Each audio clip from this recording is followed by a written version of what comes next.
this October the 19th, 2021 Board Work Session.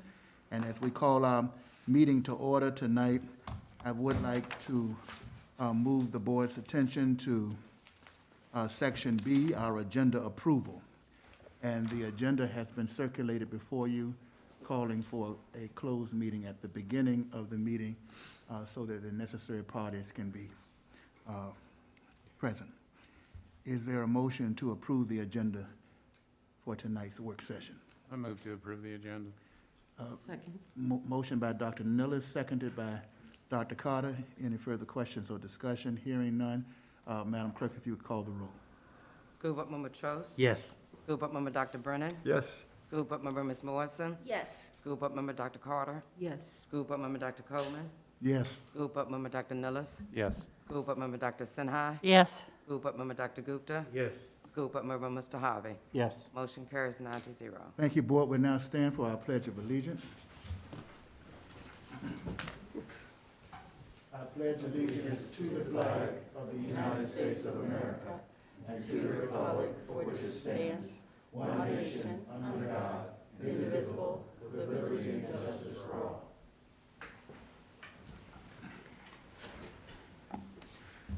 We will now move to Section C of our work session, and in this, there is a recommendation that the school board entertain a motion and approve such motion to convene a closed meeting to discuss the following as permitted by the Virginia Code, Section 2.2-3711A1, personnel matters. Is there a motion? Move to go into closed session. Thank you, Dr. Nilles, seconded by Ms. Morrison. Is there any questions or discussion? Hearing none, we're going to ask that the clerk would please call the roll. School Board Member Mr. Trost? Yes. School Board Member Dr. Brennan? Yes. School Board Member Ms. Morrison? Yes. School Board Member Dr. Carter? Yes. School Board Member Dr. Coleman? Yes. School Board Member Dr. Nilles? Yes. School Board Member Dr. Sinha? Yes. School Board Member Dr. Gupta? Yes. School Board Member Mr. Harvey? Yes. Motion carries 9-0. Thank you. We do want to thank the public, those who are here, and also those who are watching. We will go upstairs, members of the board. We're going upstairs and dispatch of this matter, and we'll be right back. I just can leave stuff.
Motion to come out of closed meeting.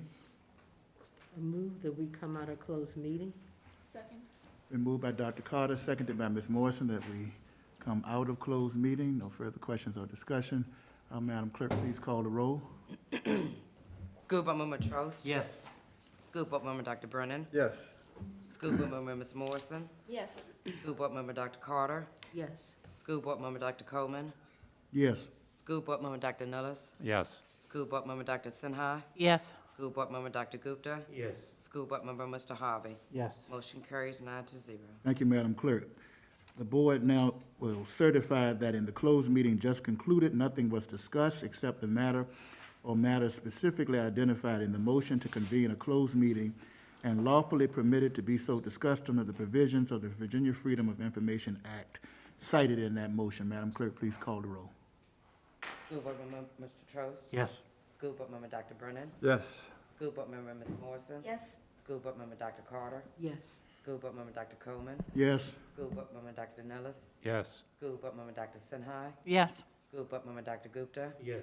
School Board Member Mr. Harvey? Yes. Motion carries 9-0. Thank you, Madam Clerk. We will now move to Section D of our meeting, which is School Board Policy Discussion. And under D1, members of the board, you have before you our policy BDDHZ, also KDZ, and you've had an opportunity to look at that. We had it on the agenda tonight simply to afford board members an opportunity to look at it. And it is of my thinking and maybe yours that we'll continue to look at this and at some later point have some discussion around the policy concerning public comments. Any further discussion on this matter? All right, we will now move to section item 2, D2, instruction and program policy updates. Dr. Edwards. Yep, so these are from INP Group, and Ms. Brown will take us through this first reading of some VSBA updates and LCS 3-year review updates. Ms. Brown? Yes, good afternoon, Board. So policy JGDA, discipline of students with disabilities for infliction of serious bodily injury, is a VSBA update. And within this, they've updated the language in regards to parents may request a due process hearing to challenge the pattern analysis determination. In previous language, it just said that, we would have to do a pattern analysis determination for each long-term suspension for any student with special needs. But in this VSBA policy, it outlines the due process in detail in regards to how a parent can ask for a hearing to challenge the pattern of analysis.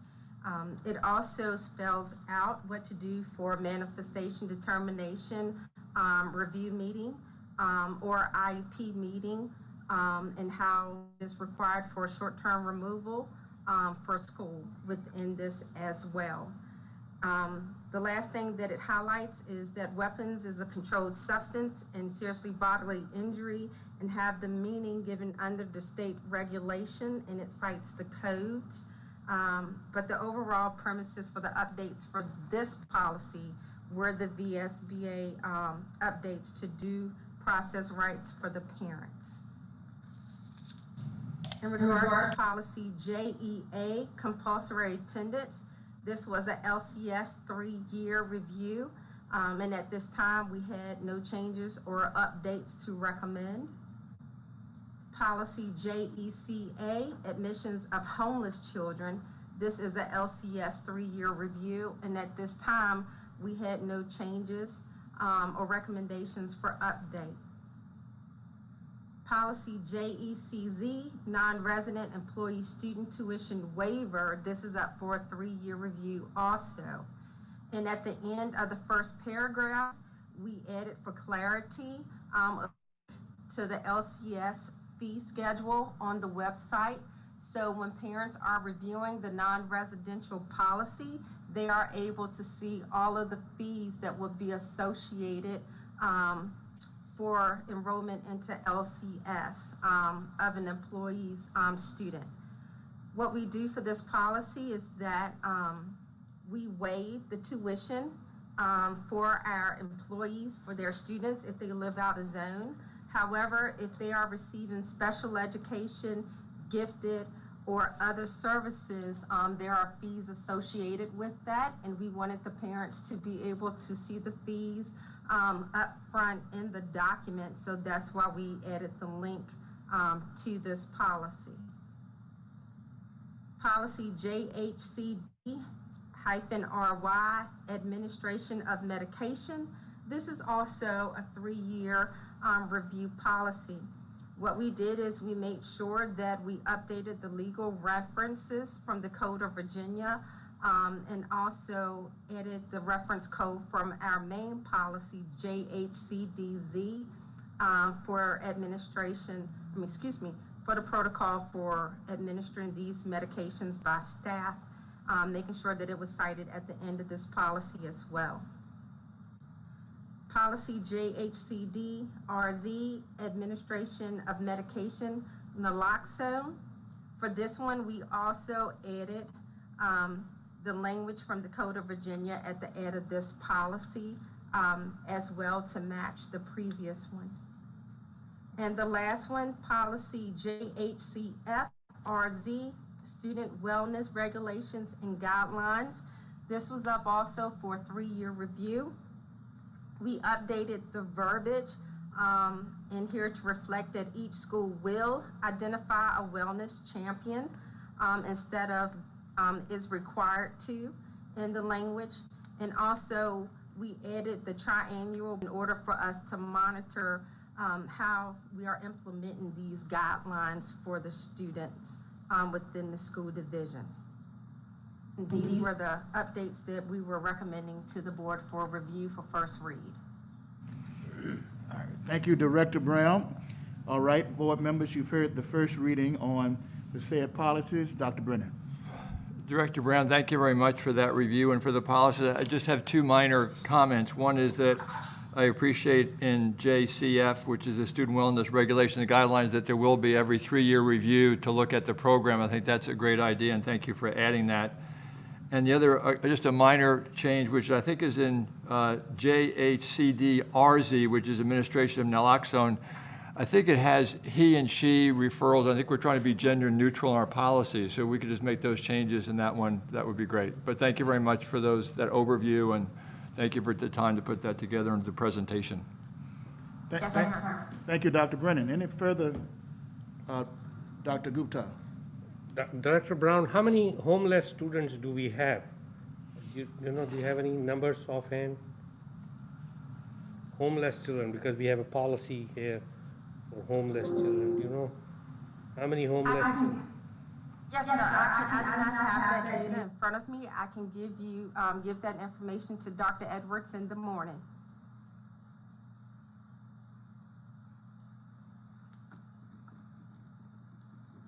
Reading of these instruction and program policy updates.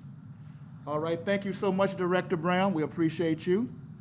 We will now move to section D3, operations policy updates. Dr. Edwards. Yes, and Deputy Superintendent Pugh will take us through the first read of these after the team has met on October 7th. And again, there are some VSBA updates and there are some LCS up for a 3-year review look at. So, Ms. Pugh? Thank you, Dr. Edwards. There are just a few updates here. EBCB safety drills, that is a change from VSBA.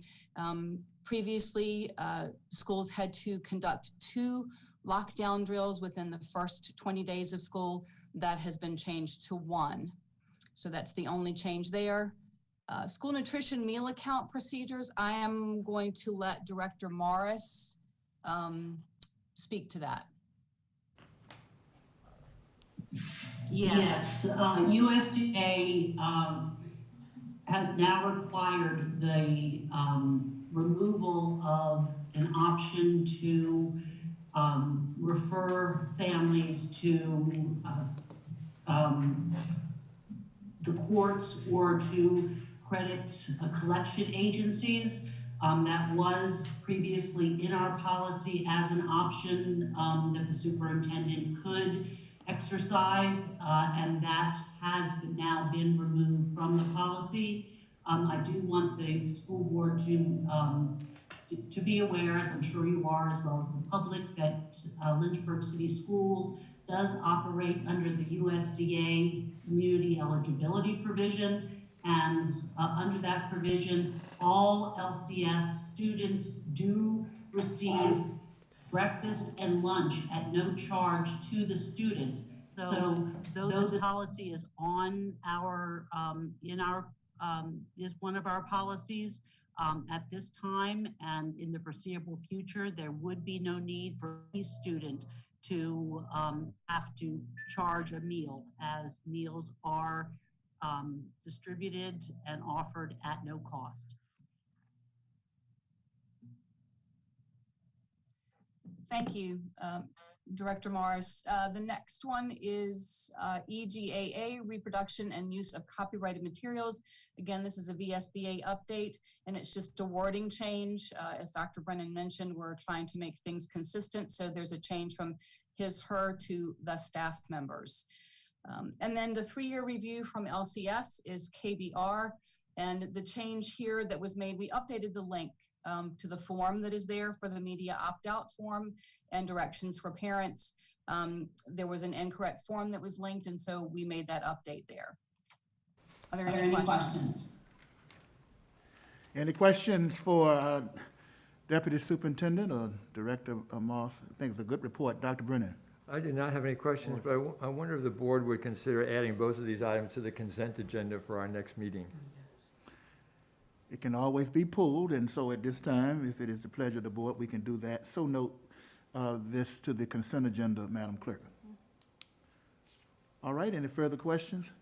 All right, thank you both for your great report, and we've been discussing that for a good long while, and good to hear how we're moving forward with that. All right, we will now move to, if I'm clear, Section E1, where we are going to have a discussion tonight for calendar adjustments, and this is for action and permissible within a work session. Okay. So at the last board meeting, we briefly discussed some of the things that are going on with regard to the staff trying to continue to plan, teach, mitigate COVID, help children who are out, cover for colleagues. And, you know, with Senate Bill 1303, and I know several parents have asked why propose early dismissal rather than just having full days off, which might be a little bit easier for some parents. The Senate Bill 1303 requires that we develop a schedule for 5 days a week. So 180 school days, 5 days a week. So that's one of the reasons why we stuck with the existing schedule. And in this proposal tonight, what you will see are several midweek Wednesdays where we're proposing a 2-hour early dismissal for students or early release for students only, and all staff will stay that additional 2 hours. And that will provide time for teachers who may have during a week had to give up their planning period because they were covering for colleagues who may have been out quarantine or colleagues who may have been out caring for their own kids. It will also provide time for teachers to touch base with families of students who have been out to make sure that they are not falling behind on any missed work during this time of quarantine. For the support staff that help with all of the contact tracing, necessary paperwork there, and making sure that we have that information, it'll provide a little bit of extra time for them to do those things as well. And then we also recognize, especially having seen members of the central office administration building go and help be bus buddies and ride on a bus, that our entire division, wherever needed, is sort of sliding and covering for each other. So there are days where we do have folks who are not attending to what I would call the regular work and moving to help out a colleague or help out in a way that would help students get what they need. And this is just a small token of a little breather to give people an opportunity to catch up and stay up on some of the things that they may not be able to do during the work week. We are proposing Wednesdays as a midweek. We did not propose any Wednesday where there may have been a Monday off or a Tuesday such as the PD day, which is the election day. We also went into January. We thought long and hard whether or not to just do it through December. But looking at our data last year, we saw our highest numbers in January when we came back. I'm hopeful that upcoming news regarding some options for younger students to get vaccinated will help. We can always revisit this as needed, but that is the first part of the proposal, just to provide an additional 2 hours during those early released Wednesdays.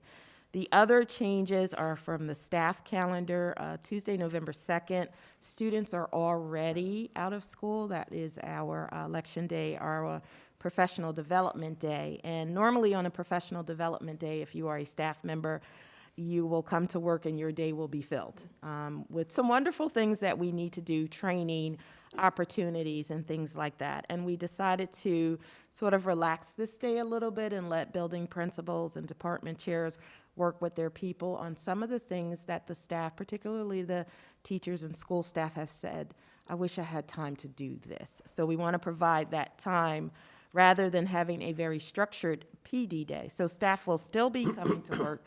We're just changing it from a professional development day, which is division-driven and school-driven, to a staff work day, which is more collaborative at the building and department level. And then the last little thing, just again, a small token of appreciation for a staff that has worked extremely hard.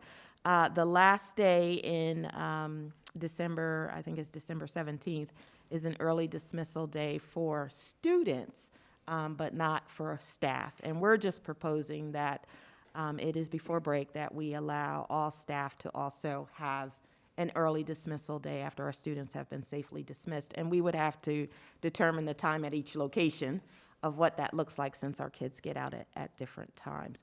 So I'm asking the board to consider those small adjustments to the calendar as just a token to our staff to provide time for all the hard work and dedication that they have done already while we try to keep schools open 5 days a week. Thank you, Dr. Edwards. We'll now open the floor for discussion. Ms. Morrison.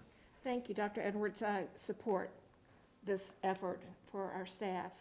I am worried about the collapse of transportation for a half day. It seems like or early dismissals. We're having trouble getting buses where they need to be, and when we collapse it, I'm worried about the impact on our ability to transport kids. Yeah.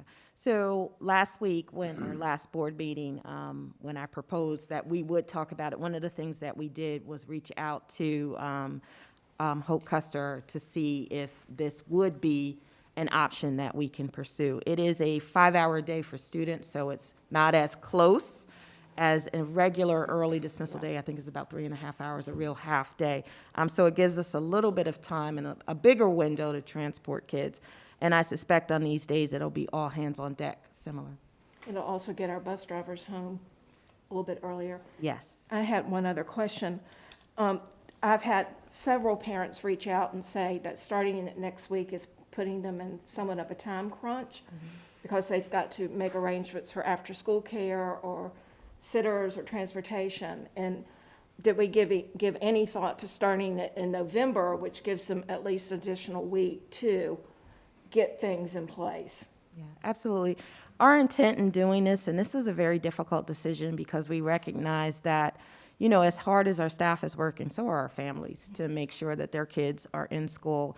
And they are, while trying to also manage their daily lives and their jobs, dealing with quarantine and things like that themselves. So we did not want to impose a hardship on families, but also recognizing that, you know, we need our staff here, we need our staff healthy, and if they are not, it contributes to the absenteeism. So I'm sure we'd be open to looking at not starting on the 27th and having the first early dismissal day be the 10th, if that's the board's pleasure.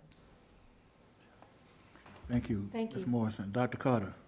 My question is, will this result in less hours for some staff people, individuals? No, because this is just except for the Friday, December 17th, when everybody goes home to enjoy the holiday break. The early dismissal is just for students. Our bus drivers, our instructional assistants, our hourly staff, they have things that they also need to catch up on. So for them, it's still a full day of work for them to come in. It will also give an opportunity. You know, we have a new transportation director. And, you know, we've heard from them too. They need time to just kind of let's review our routes and make sure that they're efficient. There's just no time when you're covering your route plus another route. So we're hopeful that this small window will allow them to do that. But our expectation is that staff will be here. Further discussion from the board on this matter for action tonight. Dr. Gupta. So the law requires for us to have 5 days of school, all day. It just says 5 days of in-person instruction. So is this will be like a workaround the law, that we give 2 hours off? Yeah, well, yeah, I guess you could say it's a workaround. I mean, we're still having 5 days of in-person instruction. We're still having an instructional day, so it's continuous from the student perspective. So what do we tell parents who say, we have committed for 5 days of instruction, full-time, and now you're coming in middle of the semester asking for 2 hours out, and both of us are working, how do I plan pickup drops, you know, now? Yeah. And I like I said, it's not the perfect solution, and we are attempting to find if there's such a thing, a harmony between what we're seeing in our staff trying to maintain the 5 days with our staff absenteeism and just becoming very challenging to do the job that they need to do, and having them here. Also, in some instances, when we have staff shortages, not necessarily positive COVID cases, but staff shortages lead to remote learning. We've seen that twice now in 2 of our schools where we just didn't have enough staff to keep the building open. So this is one way of just trying to help staff use time or provide time so that they don't necessarily have to be out or take a day off. I understand the impact on families, and I know one of the things that Director Reeves and I talked about is trying to work with some of the local programs so that we can see if we can provide some relief or help with a little bit of the relief for kids who might not be able to, or families who might not be able to have their kids home that 2 hour early. My fear is the relief creep, what I call. We start with Wednesdays, 2 hour off.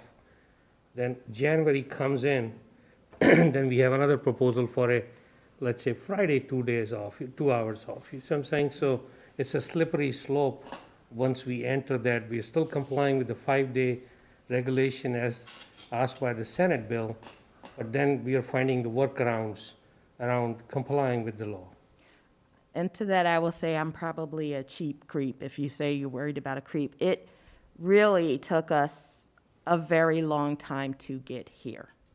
We did not want to do anything to our calendar, to our schedule. We really wanted to use as many instructional minutes as we possibly could, all for students. You know that, as a matter of fact, we're going to have a presentation tonight about the 90-day learning loss. We have been all about get our students back, and let's do everything we can. And in doing that and watching what that looks like, or what that looked like over the last 90 days for staff, that's when the reality of it's working, we have kids, but we are really running staff at just above their maximum capacity, and we have to do something for staff as well. The system works when you have students whose needs are met and they're in the best environment possible with staff who bring their best selves to work every day, and that's what we want. So I have no plans to do any additional creep.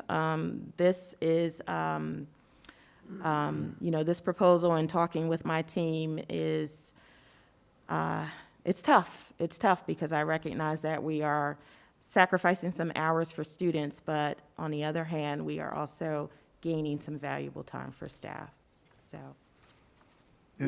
Any further comment from Dr. Brennan? I also would say that I'm in support of this proposal.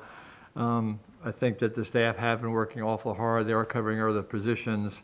Although we may have class for 8 hours a day, if the teachers are exhausted, those extra days really just don't help. So to give them some break, I think is a good idea. I do have a couple of concerns, and they've been mentioned by some of my colleagues, including the bus schedule. But I think one of the big ones, and also why not a full day, which you've addressed, so thank you for doing that.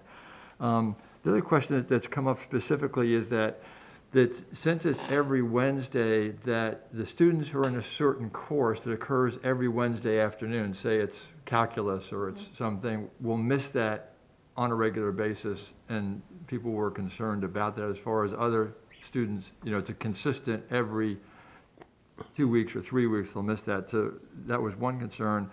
The other one is the one that was raised nicely by one of the emails we got about the equity issue as far as can we do some type of after-school care for the students so that families can have some support. Because the other concern that's happened is that if someone cannot pick up their child at 2 o'clock, they may just not go to school. They may just stay at home and not go to school because they just can't pick them up due to work. So can we provide some help for them?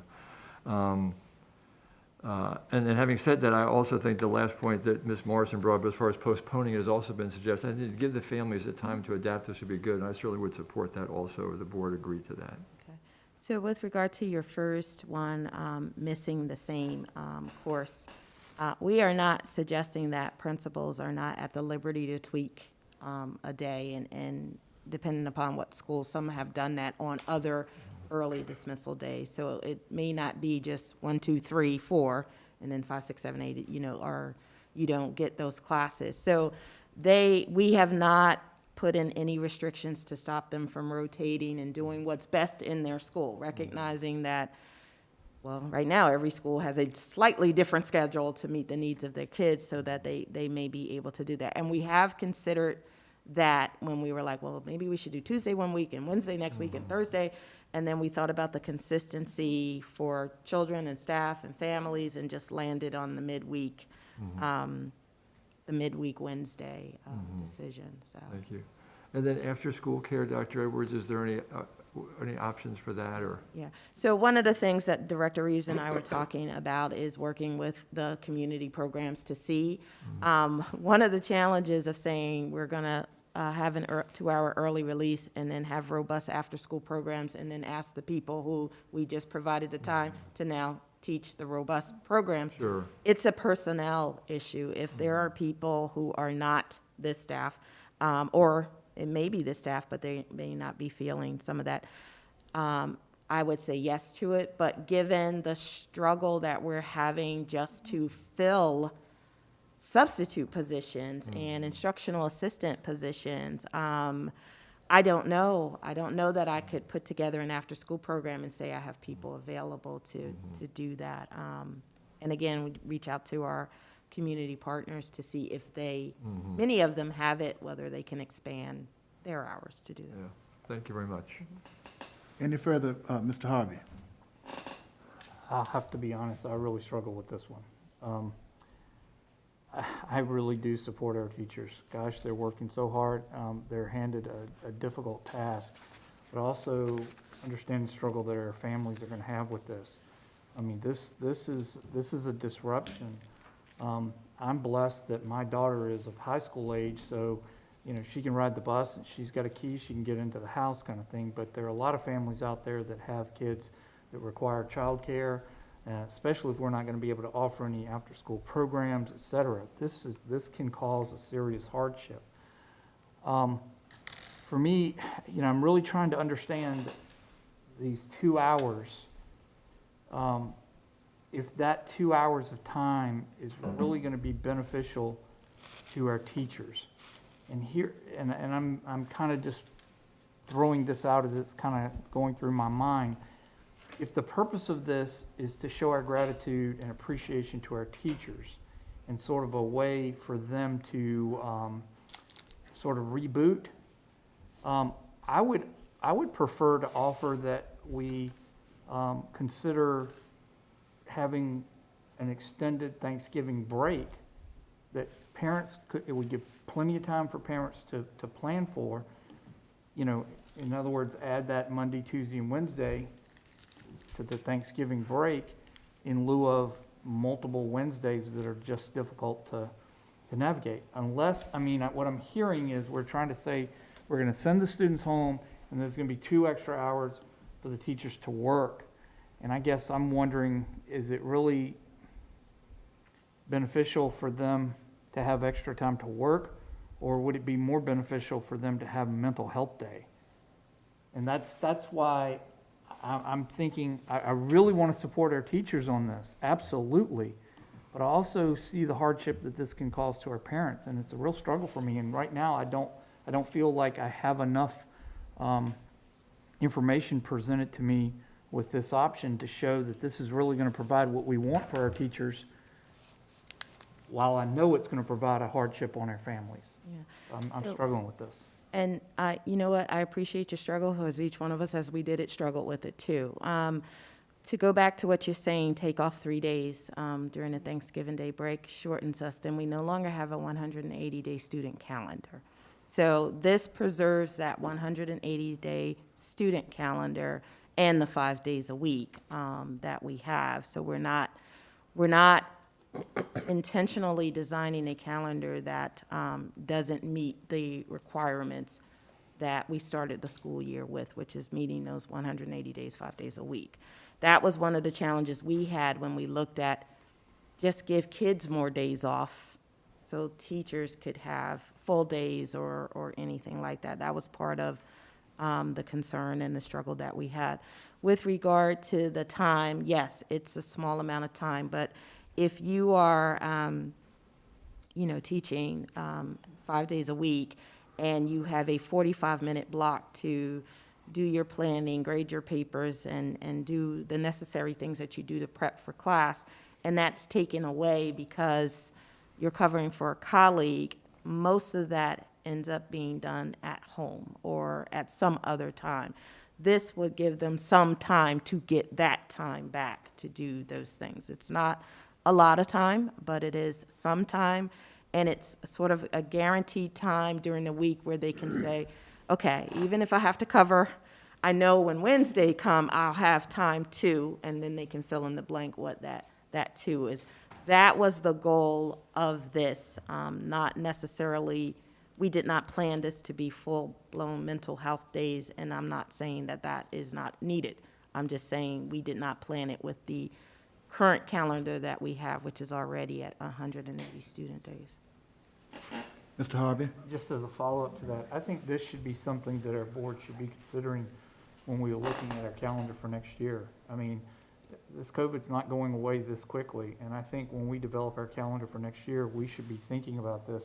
Maybe we need to build in a couple extra days throughout the year to allow our teachers and our students that ability to sort of refresh. And if it means that we start a little earlier or go a little later, it might be better to have spaced rest and mental health days in there throughout the year to deal with this. But again, I'm not sure that I can support this. I really want to support our teachers, but I'm not sure that this is the best way to do it. Thank you, Mr. Harvey. Other board members that would like to share, I certainly don't want to move us to consideration for action unless everyone has had an opportunity to share that would like to. I certainly recognize all that has been said, and Wednesday is often referred to as hump day. And the frequency of this relief for our teachers, I think, will be beneficial. And all of the other matters that have been brought up, I'm sure administration will look into them and see how we can do as much as we can with the cooperation of our community. But I do see a need to help our teachers in this regard at this time. Ms. Morrison, I'd like to make a motion. you may go right ahead. I would like to make a motion that we approve the changes to the calendar, the school year calendar, with the exception of Wednesday, October 27th. I think that time is needed for not only parents, but for principals to look at their schedules and what's going to be in place so that there's a smooth transition. Is there a second to that motion? A second. I see several hands. I'm going to go with Dr. Carter. This is now the motion on the floor, and we will have discussion if there's discussion necessary, that we would approve the changes to the 21-22 LCS and BAS school calendars as stated, with the exception of Wednesday, October the 27th, which would be omitted, which would mean we would start Wednesday, November the 10th through Wednesday, January the 12th. Any further questions or discussion on the motion? Dr. Gupta? You know, it's like stealing from the Paul, giving it to the Peter. I understand you're relieving the pressure from the teachers, but it'll put burden on the parents. And the law requires the waivers for, I was just reading it, is for COVID mitigation related to COVID. And here in this whole argument, I didn't hear anything that we are waiving 2 hours of school to meet that Senate Bill 1303 to release pressure, but what COVID mitigation are we doing other than the stress, which is across the board, it's for the parents too, same thing. Thank you, Dr. Gupta. Further discussion on the motion that is now on the floor? All right, hearing none, we will restate the motion, and then we will ask the clerk to call the roll. The motion appears to be to approve the 2021-22 LCS and BAS school calendar as presented, excluding October the 27th. All right, Madam Clerk, please call the roll. If you vote yes, you're in support of the motion. If you vote no, you are not. School Board Member Trost, Yes. School Board Member Dr. Brennan, Yes. School Board Member Ms. Morrison, Yes. School Board Member Dr. Carter, Yes. School Board Member Dr. Coleman, Yes? School Board Member Dr. Nellis, Yes. School Board Member Dr. Sinha, Yes. School Board Member Dr. Gupta, No. School Board Member Mr. Harvey. No. Motion carries 6-2. 7-2. 72. 7-2. Thank you, Madam Clerk, and thank you all, and Dr. Edwards, if you govern yourself accordingly relative to this, and thank you, Board. We will now move to the next item under Section E, which is our Human Resource Report, and I am going to ask the Board that we would do this in 2 parts tonight. I'm certainly thankful to the entire Board and to our attorneys, and I would first like to ask the Board to entertain a motion to accept the resignation of an employee consistent with terms set forth in the separation agreement. Make a motion. There you go. I'll second Dr. Nellis. All right, so we have a motion from Dr. Nillis, seconded by Dr. Brennan, that we will accept the resignation of an employee consistent with terms set forth in the separation agreement. Any questions or discussion on the motion? Hearing none, Madam Clerk, please call the roll. School Board Member Mr. Trost, Yes. School Board Member Dr. Brennan, Yes. School Board Member Ms. Morrison, Yes. School Board Member Dr. Carter, Yes. School Board Member Dr. Coleman, Yes? School Board Member Dr. Nellis, Yes. School Board Member Dr. Sinha, Yes. School Board Member Dr. Gupta, Yes. School Board Member Mr. Harvey. Yes. Motion carries 9-0. Thank you, and we will now turn the rest of this report over to Dr. Edwards. Okay, so second, under our Human Resources report is the nominations report, which has been updated, so there is an attachment that is included on board docs in addition to what you see under the public content section, and it just has a couple of the resignations that we also, and retirements that we also received in addition to the nomination for that. All right, thank you, Dr. Edwards. Is there a motion in order for the remaining portion of the Human Resource Report? Been mo- Second. Moved by Dr. Nillis, seconded by Dr. Carter. Any further questions or discussion on the motion? Hearing none, Madam Clerk, please call the roll. School Board Member Mr. Trost, Yes. School Board Member Dr. Brennan, Yes. School Board Member Ms. Morrison, Yes. School Board Member Dr. Carter, Yes. School Board Member Dr. Coleman, Yes? School Board Member Dr. Nellis, Yes. School Board Member Dr. Sinha, Yes. School Board Member Dr. Gupta, Yes. School Board Member Mr. Harvey. Yes. Motion carries 9-0. Thank you, Board. And with no further comments on that, we will now go to E3, which is going to be a discussion here. Dr. Edwards will bring us on with our 90-day academic data review. Yes, so in the beginning of the school year, we promised the school board that we would be doing ongoing progress monitoring as we saw our kids come back to school 5 days a week. I did send home some information this past weekend and ask Dr. Jordan to do an abridged version of our 90-day academic data review. So I am going to turn it over to Dr. Jordan. Good evening, board. Are you able to hear me? Yes. I will have my camera on for the first part, and then I will present the presentation and turn my camera off. If it is okay with the board, I would prefer for you to hold your questions until the end. I may answer some of them as I go through the presentation. I think there are Post-it notes in front of you. Is that correct? Is anyone, it's rather loud for me. Can we adjust the volume? Is anyone else bothered by that? Yeah. Yes, it's loud. Now, while we're getting the sound right, Dr. Jordan, we do each have the little sticky things to write. We do have that. I'm sorry, do you want me to whisper? No, you're fine now. Yeah, I can't turn you down, so it's all on you. Yeah, but I do want to acknowledge, Dr. Jordan, that we all have the little sticky things to write on. Okay, sorry, I just blasted your eardrums. As a disclaimer, this is based on data. We have returned to 5 days of in-person instruction, and this is a data presentation on the first quarter. I want to let you know that this is kind of like giving you the before picture before there is an after picture. So we are talking about our current reality. We are really focusing on student growth. Most of the data that you will see tonight is K-8.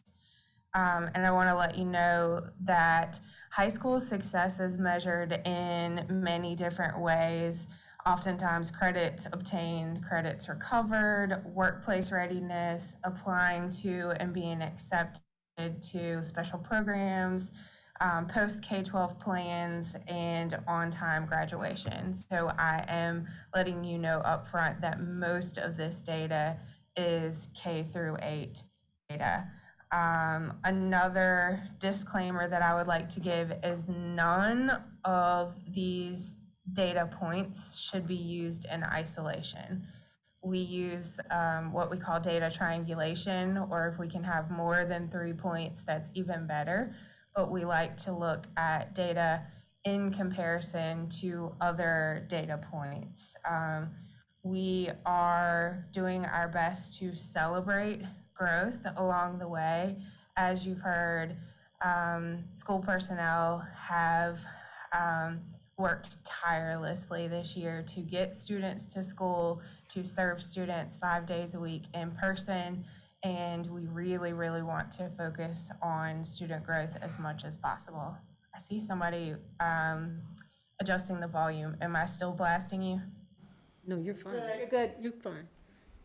Okay, I am going to turn my video off, and I am going to start sharing.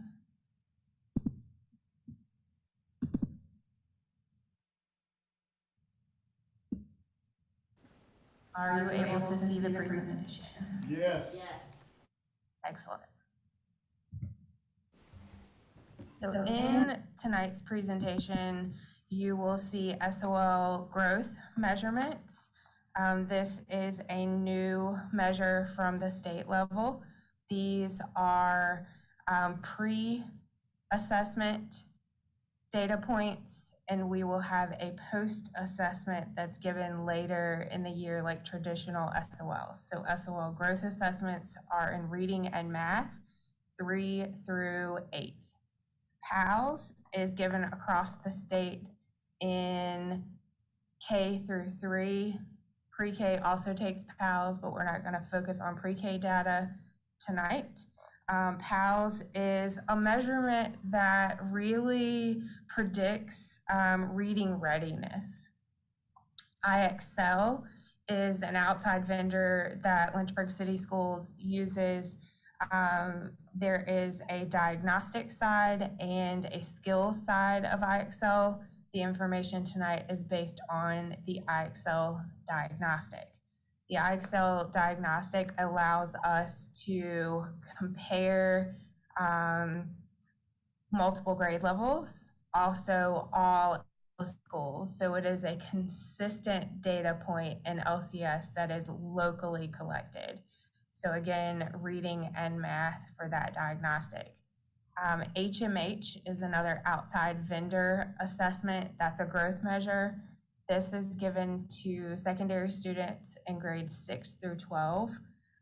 This is a growth measure, and it measures data in lexile. And again, the board got detailed information about these assessments, and I can provide lots more information if you have questions later. This is a breakdown of the recently released SOL growth measure data. And again, this is the first time had pre-test data. This baseline data was meant to show the current level of students, and Dr. Lane, the state superintendent, said after returning to school after the disruption to learning caused by the pandemic. As you will notice when you look at the new SOL growth measure data, it does not say pass or fail. They use terms like below level, approaching, on level, and above level. So this is broken down by subgroups. In this data, you will notice that there is a much larger percentage of students who are below level and approaching in math. You will notice subgroups are more vulnerable, especially economically disadvantaged, students with disabilities, and Black students. You will notice that the reading numbers are higher in every group. So we have seen a much larger regression in math.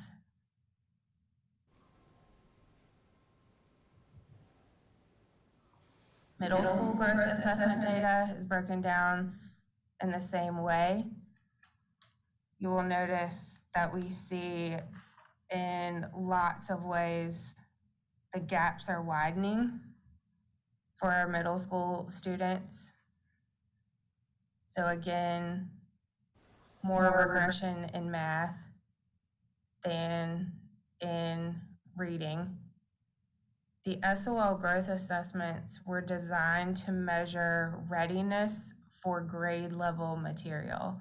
So this is supposed to predict whether or not students are ready for grade level material. So below level would indicate that students are a grade level or multiple grade levels below. Approaching students would need scaffolding or short periods of remediation. And then on-level students are prepared for grade level, and above level students would need enrichment opportunities.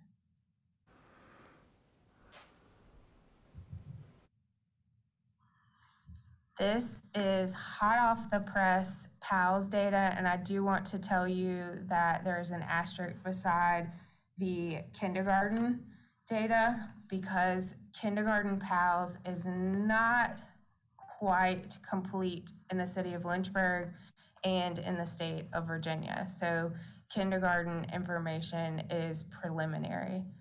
You will notice here for our PALS numbers, high numbers of identified students in grades 1st through 3rd, higher than the state of Virginia in 1st, similar in 2nd and 3rd.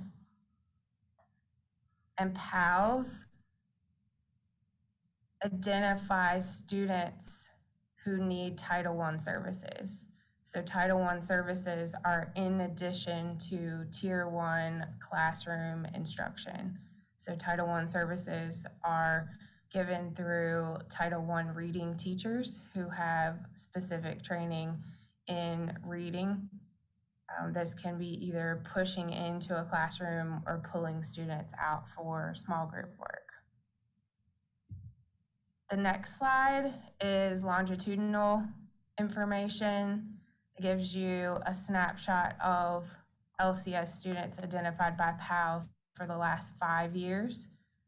And as we discussed earlier this calendar year when talking about the reading initiative, foundations, and just words, Wilson language training, there is a need for intensive literacy intervention in Lynchburg City. So looking at the last few years of PALS data, we knew that we needed to do something more intense. So that's why we have a new K-5 literacy program that is really focusing on the foundational concepts of reading. So you will see that over the past few years, second and third grade cohorts in the city of Lynchburg have been higher than the state average. And now we see first, second, and third. This is the identified breakdown for grades 1 through 3 for fall PALS information. I did not do a breakdown for kindergarten because it's not complete.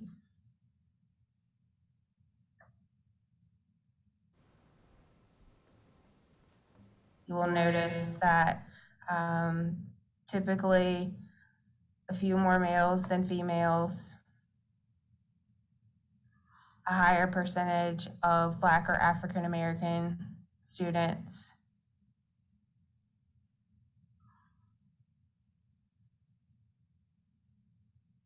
When looking at demographic slides in the city of Lynchburg, it's important to think about current demographics. Dr. Edwards explained current Lynchburg demographics to the city council last year, and it's important to think about who are our students, and if we're talking about over-representation in some areas, we need to look at current demographics. We have not run a current demographic breakdown for current enrollment, but I think that will be part of a state reporting, so we can update you on current demographics when we have that information. IXL diagnostic information is presented in the opposite way. So to the left, you see students who are above grade level, and you see on and below, kind of in the middle, and to the right, far below. And IXL far below is measuring students who are 1 or 2 grades below. And this is the most recent data point that we have in this presentation. This was captured last week. So we have more current IXL diagnostic information because it is a continuous diagnostic. There are many similarities between the IXL diagnostic and the SOL growth measure. We see very similar cohort information in a lot of settings. So that is helping us to validate, triangulate the data.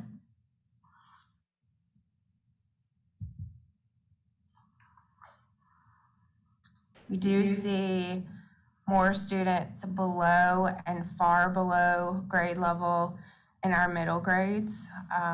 In our middle school settings, we have Tier 3 interventions in place for students who need a lot of extra support in math and reading. You'll hear Math 180 and Read 180 mentioned in multiple school settings. We have expanded that program to Dunbar Middle School this year because the need is greater due to the regression that we've seen in the pandemic.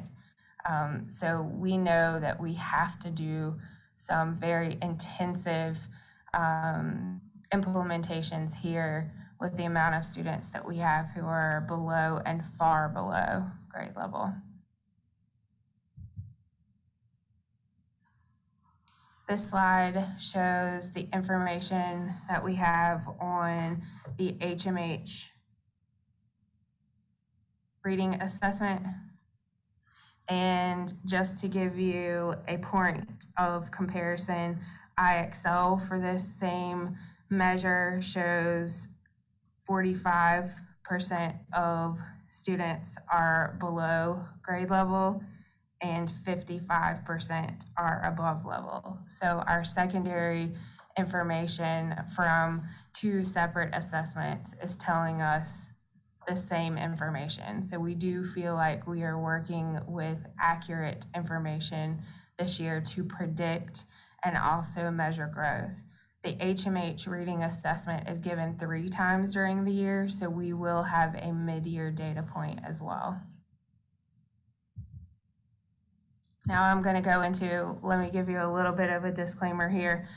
The only real data point that we have at this point to show growth, keep in mind we are 2 months division-wide assessment that we can already show growth on is IXL. So the rest of the slides that are school-specific are only focusing on growth in IXL. It is an average of growth at the school level, and teachers and administrators, instructional coaches, instructional personnel meet very frequently to talk about grade levels, talk about individual classes, small groups, and especially individual students. So when we talk about the next IXL data by the school, you're seeing high-level school data, but on a regular basis, weekly. Even more than that, teachers, administrators, coaches are talking about students by name and by need, so it is regular practice. Bass Elementary is the first one that we will highlight. 35 days of instruction as of the 11th of October, and the students on average had gained 2.4 months in math and 3.1 months in reading. Bedford Hills, 40 days of instruction, 2.1 months gained in math and 3.6 months gained in reading. So keep in mind, we're talking about 2 months of instruction and on average 3.6 months gained in reading. Darrington, 3.2 months gained in math and 4.1 months gained in reading. Heritage Elementary School, 1.6 months gained in math and 2 months exactly gained in reading.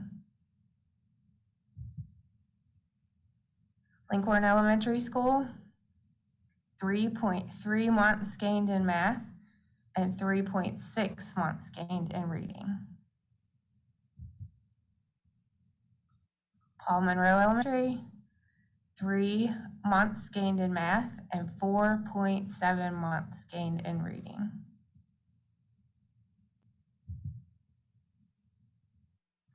Perrymont, 2.6 months gained in math and 3 months gained in reading.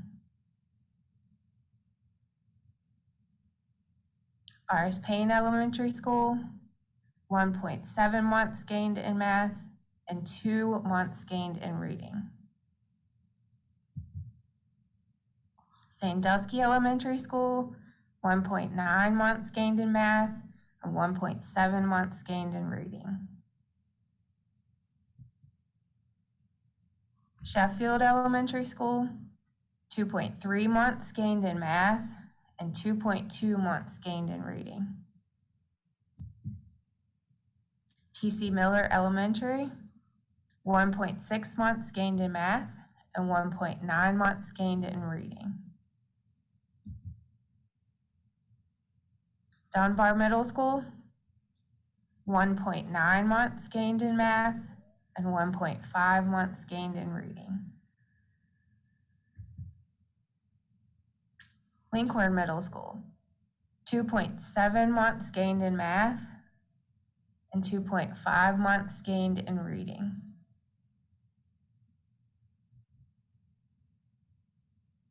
Sandusky Middle School, 1.5 month gained in math, and 2.5 months gained in reading.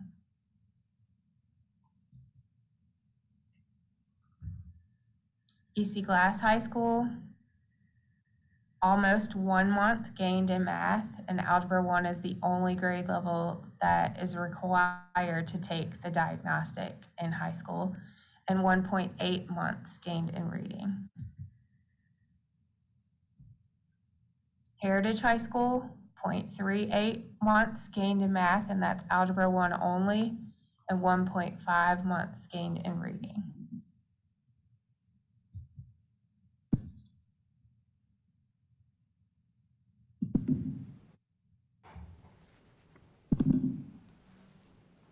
Okay, I realize that was a lot of me talking, so now it's time for questions from the board. All right, board members, does anyone have a question? You may have written it down on one of your little sticky sheets or whatever it may be. Anyone have a question for Dr. Jordan?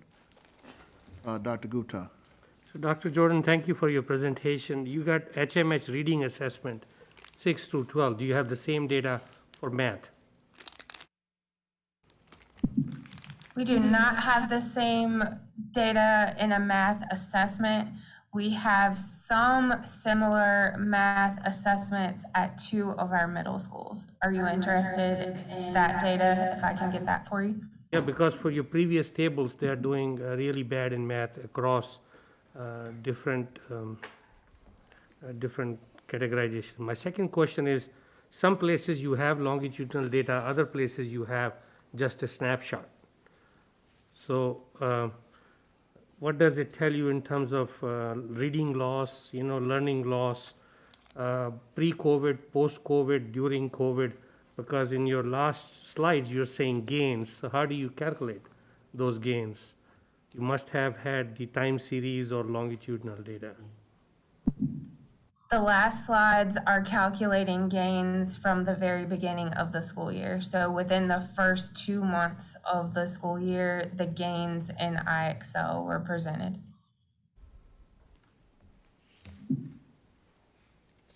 Dr. Gupta, did you get clarification on your question? I'll follow up. Thank you. Mr. Harvey, then Dr. Nillis. Just a point of clarification, I guess. I want to make sure that I understand this. The last grouping of slides talks about 2 months of instruction, and then we state the gains made. So for me, that would be if it's 2 months and it's less, the gains are less than 2 months, then that's a loss. Am I correct in that understanding of the data?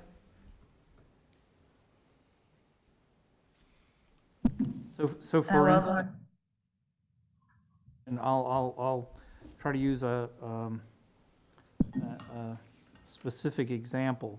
So if one school has, after 2 months of instruction, has only a month and a half gain, that would technically be a loss, correct?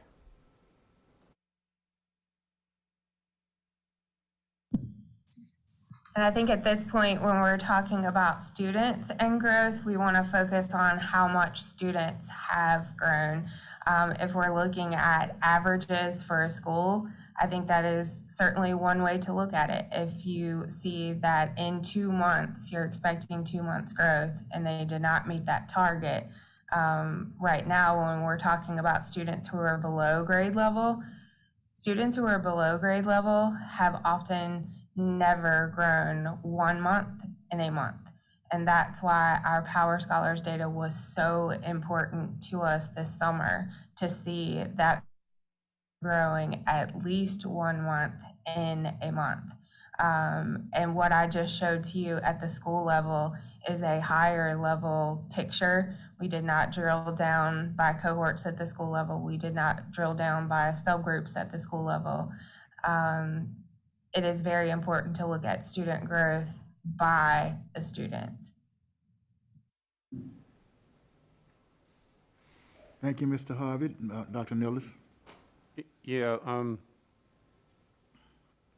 there's a lot of data here, and I guess my question is, are the students and teachers doing a lot of individual testing and assessment, or are these, you know, above, on, or below grade level for particular, you know, like math or reading? Is that kind of come out of the, say, the IXL process and based on the students' success at various problems and homework and that?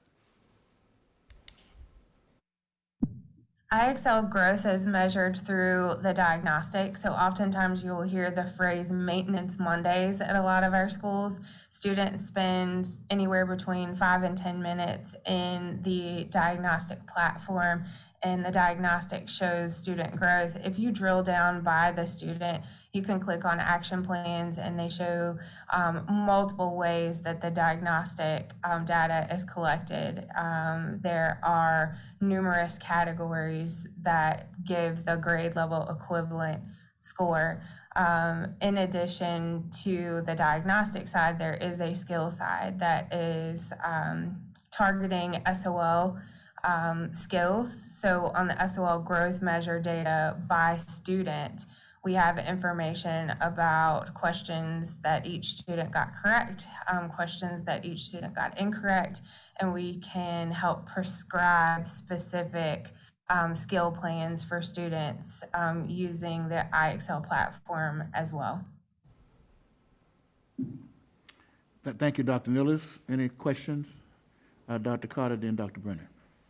If you can help me to understand this information, like for a slide, is it, well, one thing I was thinking, wow, some schools really had a lot of gains and others didn't, but that could mean that their students were already, more of them were above or on target or way above, so then it would be more difficult for them to have more gains versus some that are way below, fall below, I forgot what those,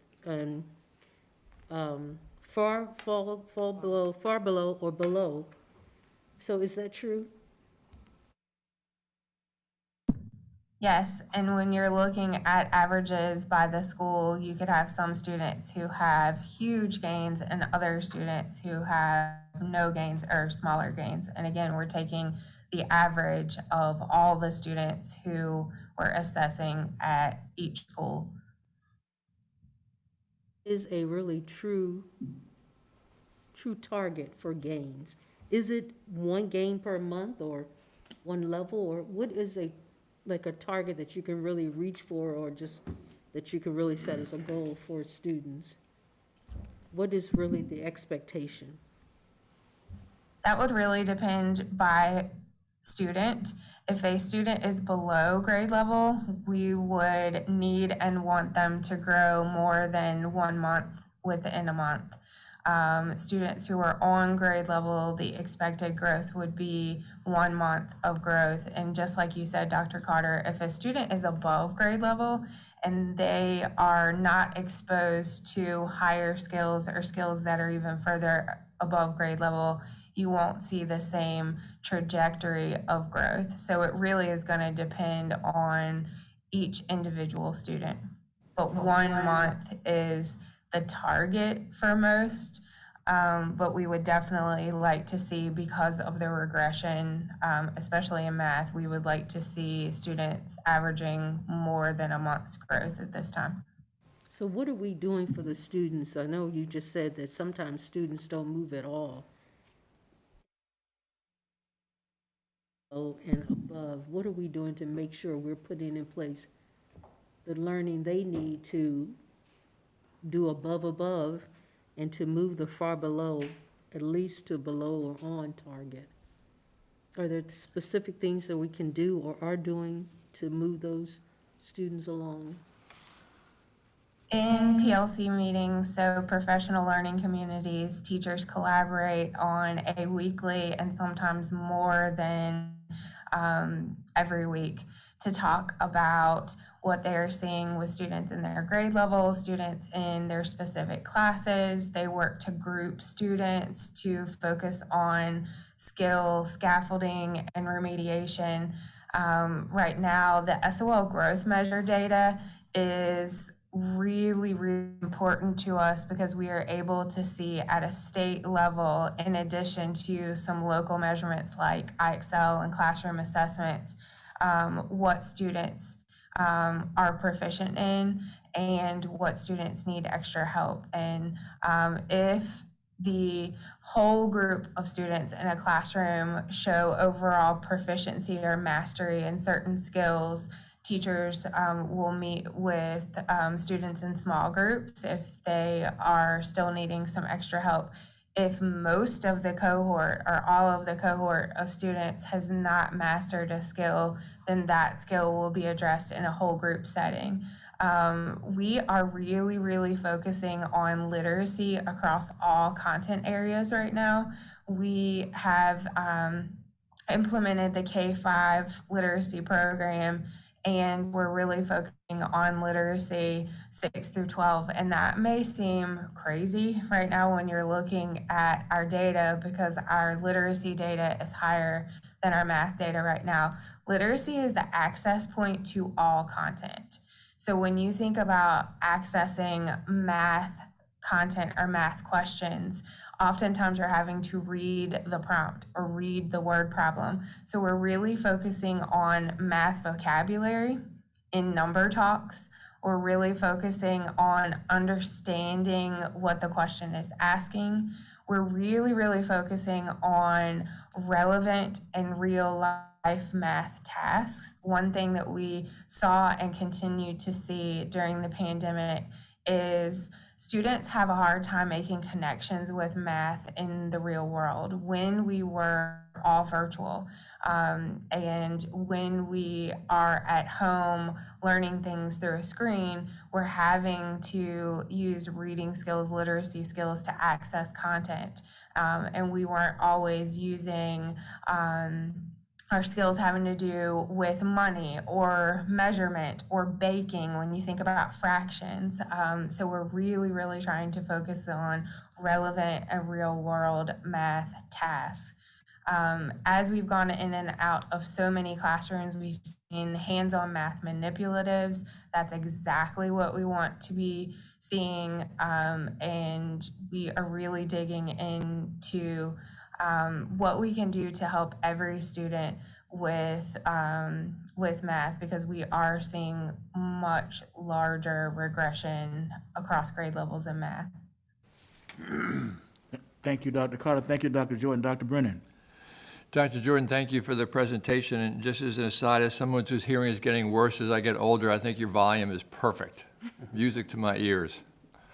A couple of quick comments. One is that it looked like, just as far as acknowledging some successes, that it looked like that on the scores for middle schools, for SOLs, for reading, that the majority of those were actually above reading level or on reading level, which I think I'd like to acknowledge as far as if that's correct in my interpretation.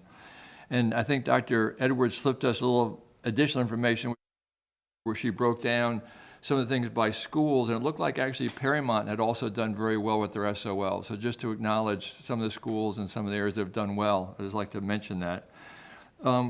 Two specific questions. One is, when you look, help me with the PALS data, when you look at the increased number over 5 years of students who are identified in the PALS program, and then when you also look at our numbers, a number identified percentage compared to the state, is that saying that we're having students coming into our schools, they're sort of starting at that level, and therefore the challenge is greater? Is it a starting point, or is it a point after they've been in the schools? That's a great question. And sorry, Dr. Coleman and Dr. Edwards, if my volume is blasting you. PALS information over the years, a few years ago, we saw higher identification in grades 2 and 3. So that showed that students were coming to us maybe adequately prepared, but were not gaining skills or gaining proficiency as they needed to. Now we're seeing a higher identification across all grade levels. And this is one of the reasons why we really felt strongly about implementing a consistent foundational literacy program that really focused on teaching the basics as a preventative, really teaching in a multi-sensory way all things literacy and the foundational blocks for literacy, but also circling back for upper grade students who may not have reached proficiency or mastery in those early literacy skills. So we are trying to intervene on students who are, multiple grades into elementary school and are showing deficiencies, but also to prevent students from needing extra services, targeted services. So really trying to do intervention and prevention at the same time. Thank you. Okay, one additional Please question. go ahead, Dr. Brennan. Let's see here. So I think this reflects with Dr. Nillis's question. We look at the different ways to test, the SOL growth, the PALS, the IXL, the HMN growth measure. It sounds like the IXL is a snapshot that occurs as part of the education process. But is the amount of effort and time that goes into testing the other areas such as the SOLs, I guess that's going to occur again in midwinter or so. Are we on the verge of testing too much and teachers not having a chance to teach and be more concerned about testing?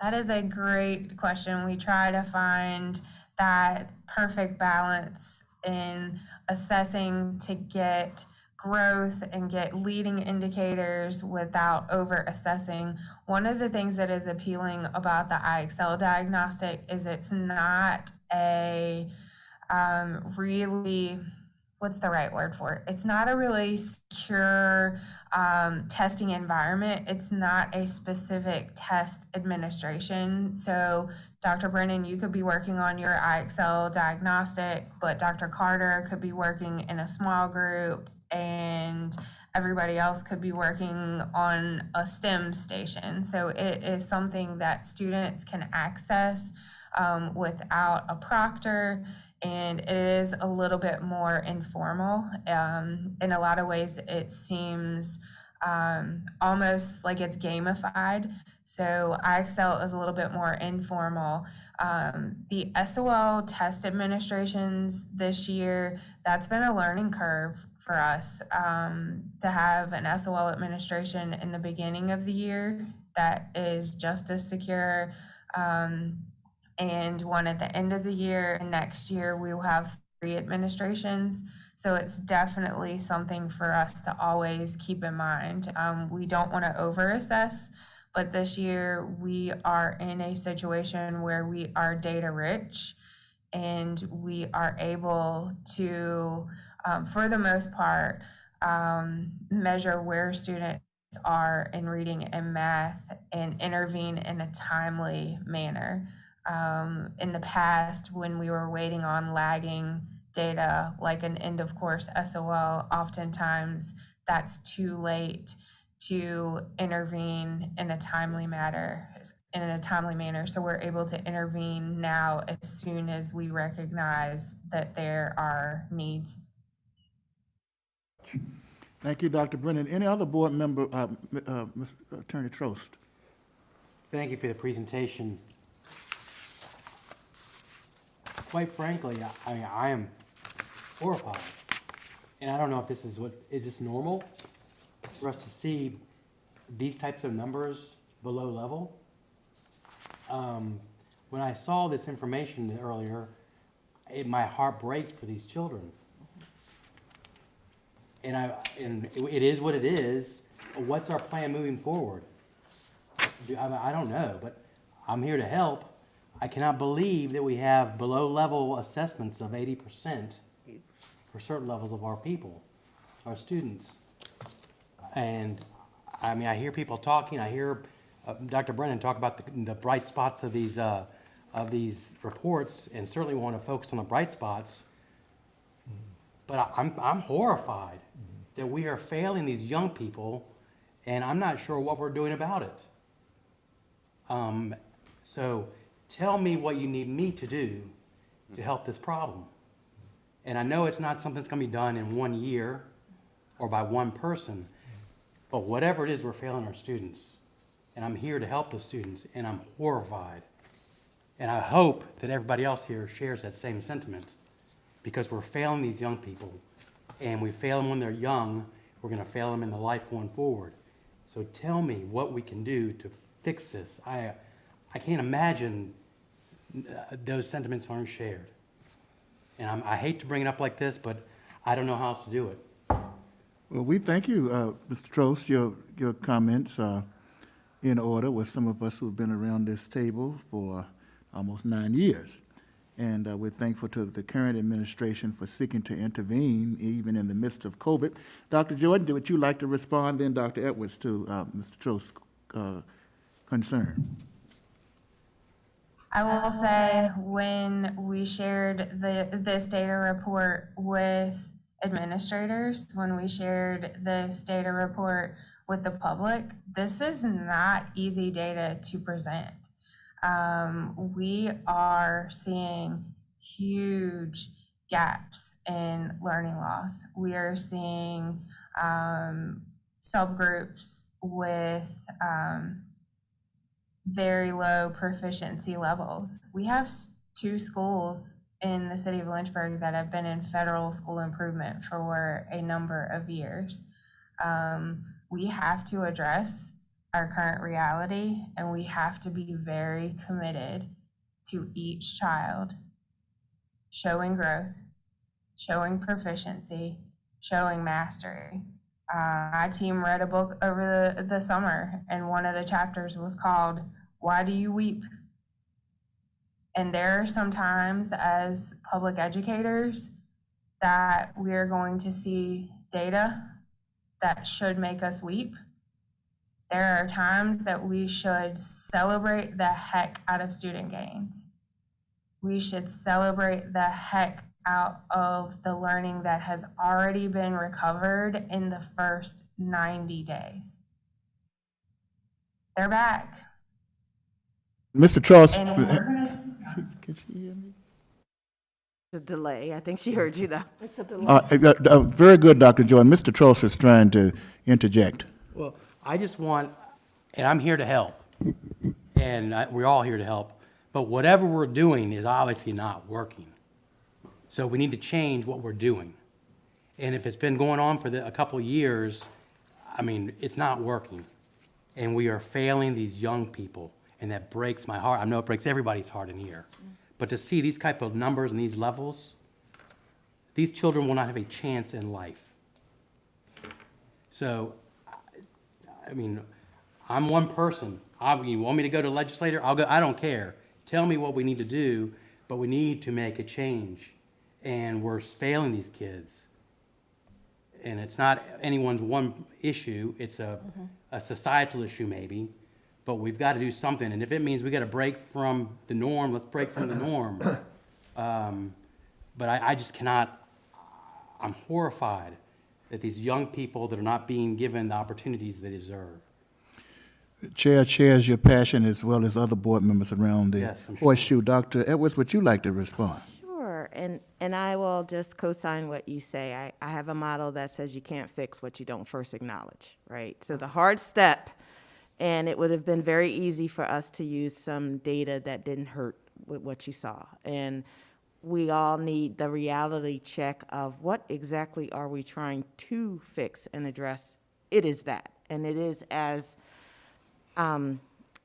wide as you see there. So there are several things that play into that, even as simple as we have just put together something to get some lunch aid monitors, right? So get some people out there to watch our kids during lunchtime and take our existing instructional assistants who have worked with these kids, give them some additional time to work directly one-on-one with the spaces of time that they have during the day with children who have deficiencies. We know what the skills are that they're not mastering. We see that. We're combining that with, here is the extra additional help. Part of it is, I think, Sharon, you asked about, 1 month's growth, 1 month's growth. Well, our children aren't growing all at the same timeline. And for our students who are behind, we're asking them to grow faster. Think about that. We're asking them to grow faster. So working with them one-on-one, making sure that our after-school program or our summer programs like our Power Scholars program, are they targeting the skills that we just showed you for those kids? And are we making sure that they're making the growth necessary? Now, the other factors, those are the in-school factors. We just have to make this teaching profession better, right? It's almost budget time, so I'm gonna get on my soapbox. We need to pay these people to do the magnificent job they need to do. They are underpaid. We know that. We're working on, and this board, I'm very committed and want to commend you for the work that you have done on increasing teacher salaries. But our salaries across the state, when you look at Virginia in terms of economy, we're up there in the top. When you look at Virginia in terms of what we pay educators to fix this, we're down at the bottom. And that's part of what we have to do in terms of making the teaching profession, the support profession, things like the support cap. Again, I didn't want to get into my budget area yet, but those things, some of our children, this is not just an academic issue that you see in the numbers. There are some significant supports for behavior and social emotional that they need, and they may not be able to get them as a private citizen on their own time. We need those resources in schools, and we aren't always able to put those resources in schools for various reasons. And I can tell you, just in the short period of time looking at all of the offers for various employments, many of them come back denied just because where we are in terms of salaries. It is very hard to staff, and you need quality, highly educated and talented staff. So that's just a few things that we have to do. And we also have to engage the families, right? I got my little thing with 7, 8, 9, right? 7 hours of school, 8 hours of sleep, 9 hours in the community is the basic typical child's day. So we have to make sure that they're getting 8 hours of sleep. That will help here. But also what's happening during those other 9 hours when they're not with us? And are we helping our families help our children? So those are the things that we really have to do, but you can't do them blindly if you don't know where kids are. So, and I knew this was going to be a rough presentation, but I said we're going to do it anyhow because our community needs to see where are our children in the middle of this pandemic, right? Part of that is exacerbated by the pandemic, but where are they? And looking at these measures of, if I have a 5th grader who's at a 2nd grade level, I have to get that 5th grader up to a 5th grade level. I need to be looking at growth. And if I'm seeing 2.5 months of growth, that 5th grader still is not at a 5th grade level yet, but we're getting there. So I think that's the type of things that we're doing. And I'm worried that we may be over-assessing, but I also want to make sure that kids are moving in the right direction and we're not waiting until the end of the school year and saying, did we make any difference whatsoever? That's the wrong time to ask that question. We need to be asking that question often and early for our kids right now. So. Thank you, Doctor. That was Dr. Carter and then Dr. Gupta. Not to continue saying this, but also when I looked at the 80%, that is a scary number. But also just looking at the 8th grade math, when you look at this section, if you put below and far below, the 69% of students, only 9% or 8% are on target and 1% above. So how quickly do we implement interventions once we know this information? Do you want to take that, Dr. Jordan? Yesterday, as soon as students came to us, so we should be intervening every day. We have tier 2 opportunities, remedial periods. We have tutoring efforts already in place in every one of our schools right now. We are doing everything within our power and probably beyond our power to make a difference. And I would say to you all, I'm a parent in the middle of this pandemic. We have to make sure that we are focusing on catching up learning loss. We have to make sure that we are focusing on student growth, but we also need to focus on everything else that our young people are experiencing right now. So it is a very delicate balance right now. And I am here talking to you in a time that is unlike anything educators have ever experienced. And we just very bravely told you the current reality. We didn't tell it on the student level, but this is where we are. And we have to get better at getting better. And we have to be committed to this. And we appreciate your support. Dr. Carter. And are the students receptive and accepting of the interventions that they're receiving? Are they the extra assistance? That would depend by students. That would be a question to definitely ask school administrators and teachers. Dr. Gupta? I'm sorry, did I get out of order? Afterwards. Yeah, okay. You know, I understand all you're saying, you share the data, but I share with Board Member Tross, so this is scary. But personally, I like to see an action plan. Once you share the data, where are we going? I know you are implementing a lot of things, because this is a learning loss as a result of COVID, I'm assuming, not knowing your 2020 and 2019 data. And we got millions of dollars in CARES funding, okay? So resources are not in short supply when it comes to learning loss or catching up as a result of COVID. So what is keeping us at moving full steam in achieving what we want to do, as Board Member Tross was saying, making sure these young men and women have a chance in life to succeed?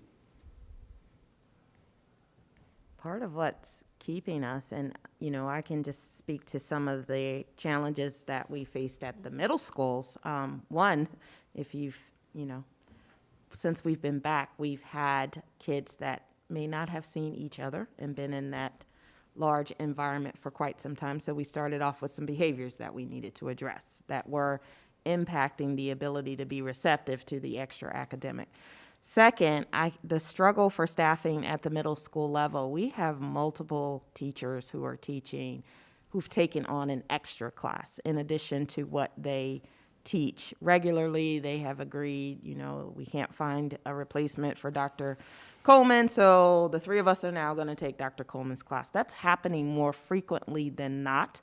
And when that does happen, that is a tremendous amount of burnout that you start to put on an individual educator who is working that hard.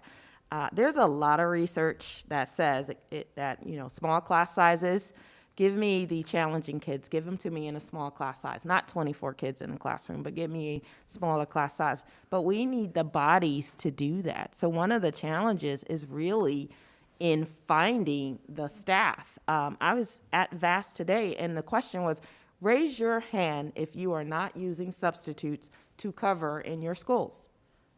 And there were only 2 hands that were raised in the whole entire Commonwealth of Virginia that was attending that meeting. That is a problem that we are all facing, because we are looking, we've talked about the bus driver shortage. We are looking at a teacher shortage. And if we continue to make this profession as hard as it is right now for teachers who have families, we're going to have an even bigger teacher shortage. So that's part of what we do need to address to get the learning back on target. The other thing is coordinating services. So one of the reasons why using IXL across grade levels is it allows us to identify skills no matter where you are, what school you go to, where you change. So an action plan for you doesn't necessarily have to change because you left Heritage Elementary and now you went to Perrymont. We know what skills you're lacking. So when you're on your way to Perrymont and we have a Title I teacher at Perrymont who is willing to work with you, we can advance, here's right what you need. You don't need to take 5 weeks to get to know Crystal before you actually start putting in some key interventions. And that's part of what we want to make sure that we're doing when we're looking at every child and what they need by name and by needs. Thank you, Dr. Gupta. Dr. Brennan? I will respond just as an individual board member to Mr. Trost, who I think we all appreciate his enthusiasm and his passion, but just as a perspective as a board member, so prior to COVID-19, this division went from having few schools accredited to having almost all our schools accredited. You know, the change was dramatic, and that was academic improvement across the board. And then COVID-19 comes along and literally was a nuclear bomb for education in this country. And it has been said that students have lost 2 to 3 years of their education because of COVID-19, because of being out of school essentially last year. So what we're seeing is a result of that. And the other piece of this that as a news board member, you don't appreciate is that previously what we saw for academics was SOLs at the end of the year. So we saw numbers like we were shown tonight of SOL scores that were after school was out. We'd see it like in June. It was what's called an autopsy report because you couldn't do anything about it. So what we've asked the administration to do and what they've done tonight is say we are doing these testing starting in September. And we are doing these different types. SOLs are a state required process which is going to occur 3 times this year. Usually occurs once, which is the end of the year, to track how we're doing. And these other ones to give us an idea of how we're doing to be right to it now as compared to previously. So, and then I think finally what Dr. Edwards has pointed out, there are these other hurdles that are salaries, that are mental health, there are these other issues that those are the ones as an individual school board member we can't help with by going to city council, by going to the state for funding to help with that. But I think we have to recognize the fact that this problem is multifaceted, but one of them is that happened last year with COVID-19 and our schools were closed. So let me just make sure I understand. Yeah. So these numbers are more reflective of a 1-year timeline? Those are, when you're looking And when at, I'm taking, and let me clarify the numbers that show the assessment, 80% of the students below, is that a 1-year stop? that's where they are right now. So when we months. opened our doors and said, come in all 5th graders, They're starting. let's see where you are, that's where they And are. how were they pre-COVID then? So if what I'm hearing is this is a COVID phenomenon, not a Partially. Yeah. partially. Multiple. How much with COVID. partially is the COVID phenomenon? Big part. Okay. Yeah, That and makes we me- didn't have this assessment. See, part of it too is the how do you know and what are you using to measure it? So this is the first year that we are actually Right. using an assessment Starting. across all grade Really levels starting. and doing progress monitoring at the beginning of the school year. We haven't done that. I want Dr. Sinha to weigh in, please. Thank you.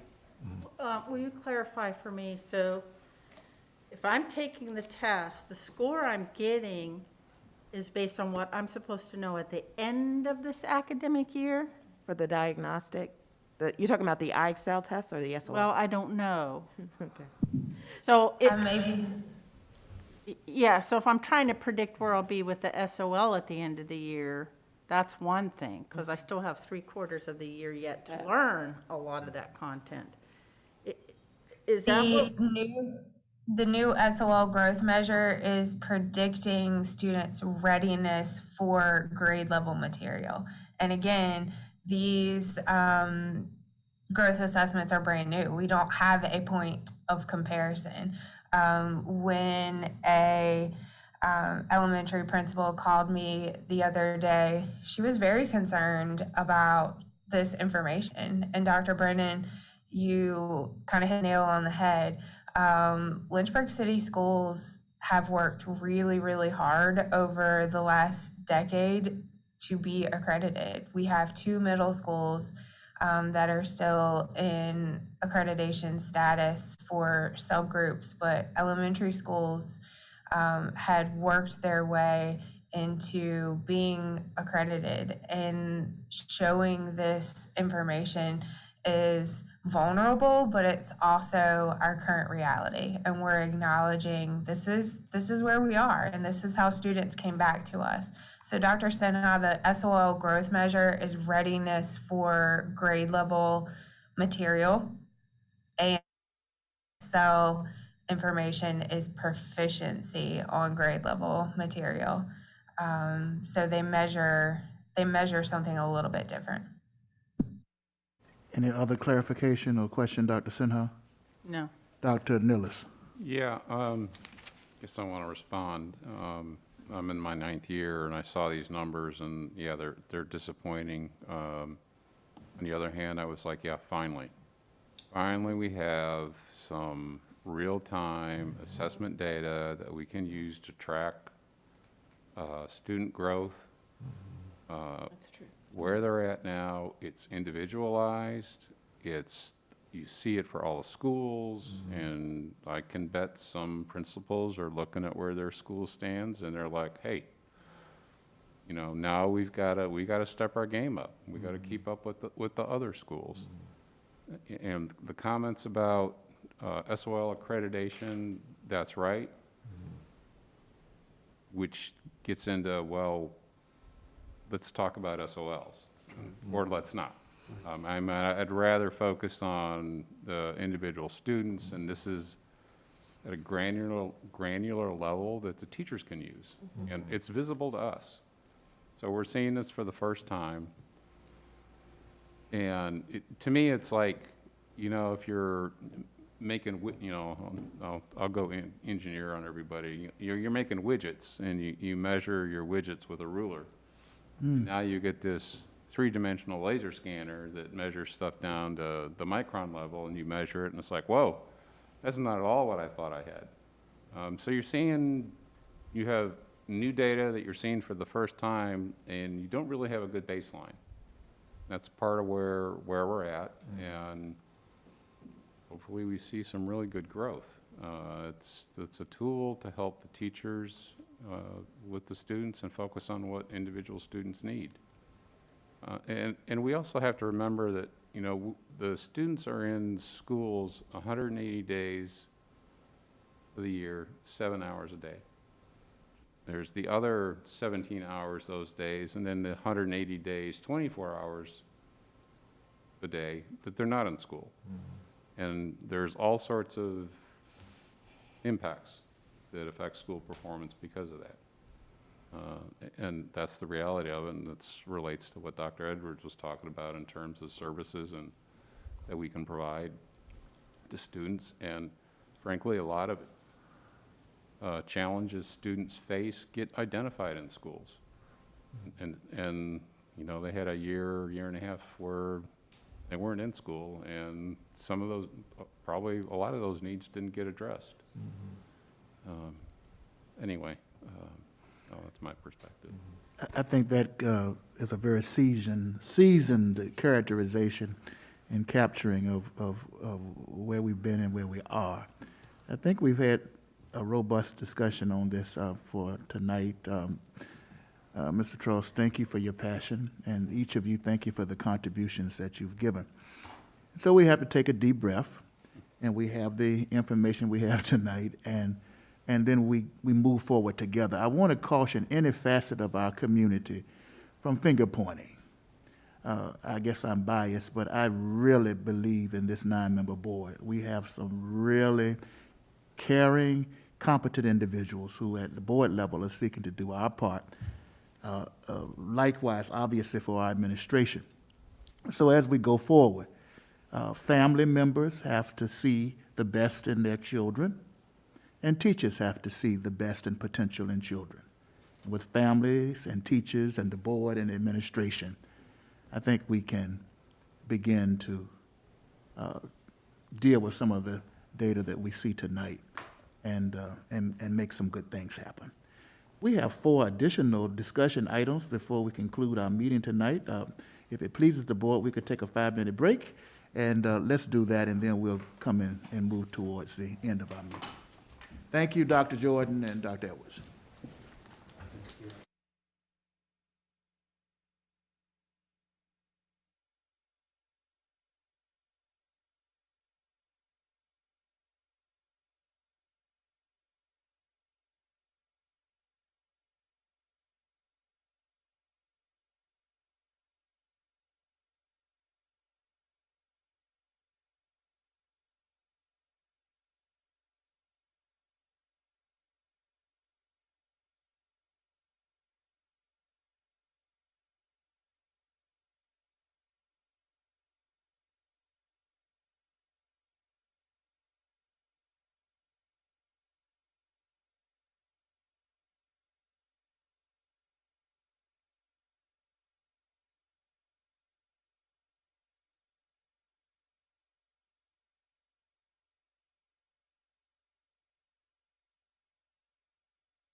reconvene and now move to section E4, our CARES funding update.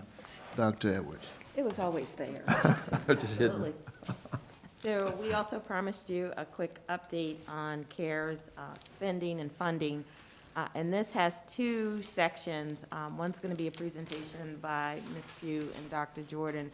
But the other one is what I fondly refer to as the Laconage update. That is that form that once we originally started receiving CARES money, our CFO has done a great job of outlining for you when that money was made available, how much, whether it's just money denoted to LCS or there's a private school set-aside portion, the expiration date for when those funds have to be expended.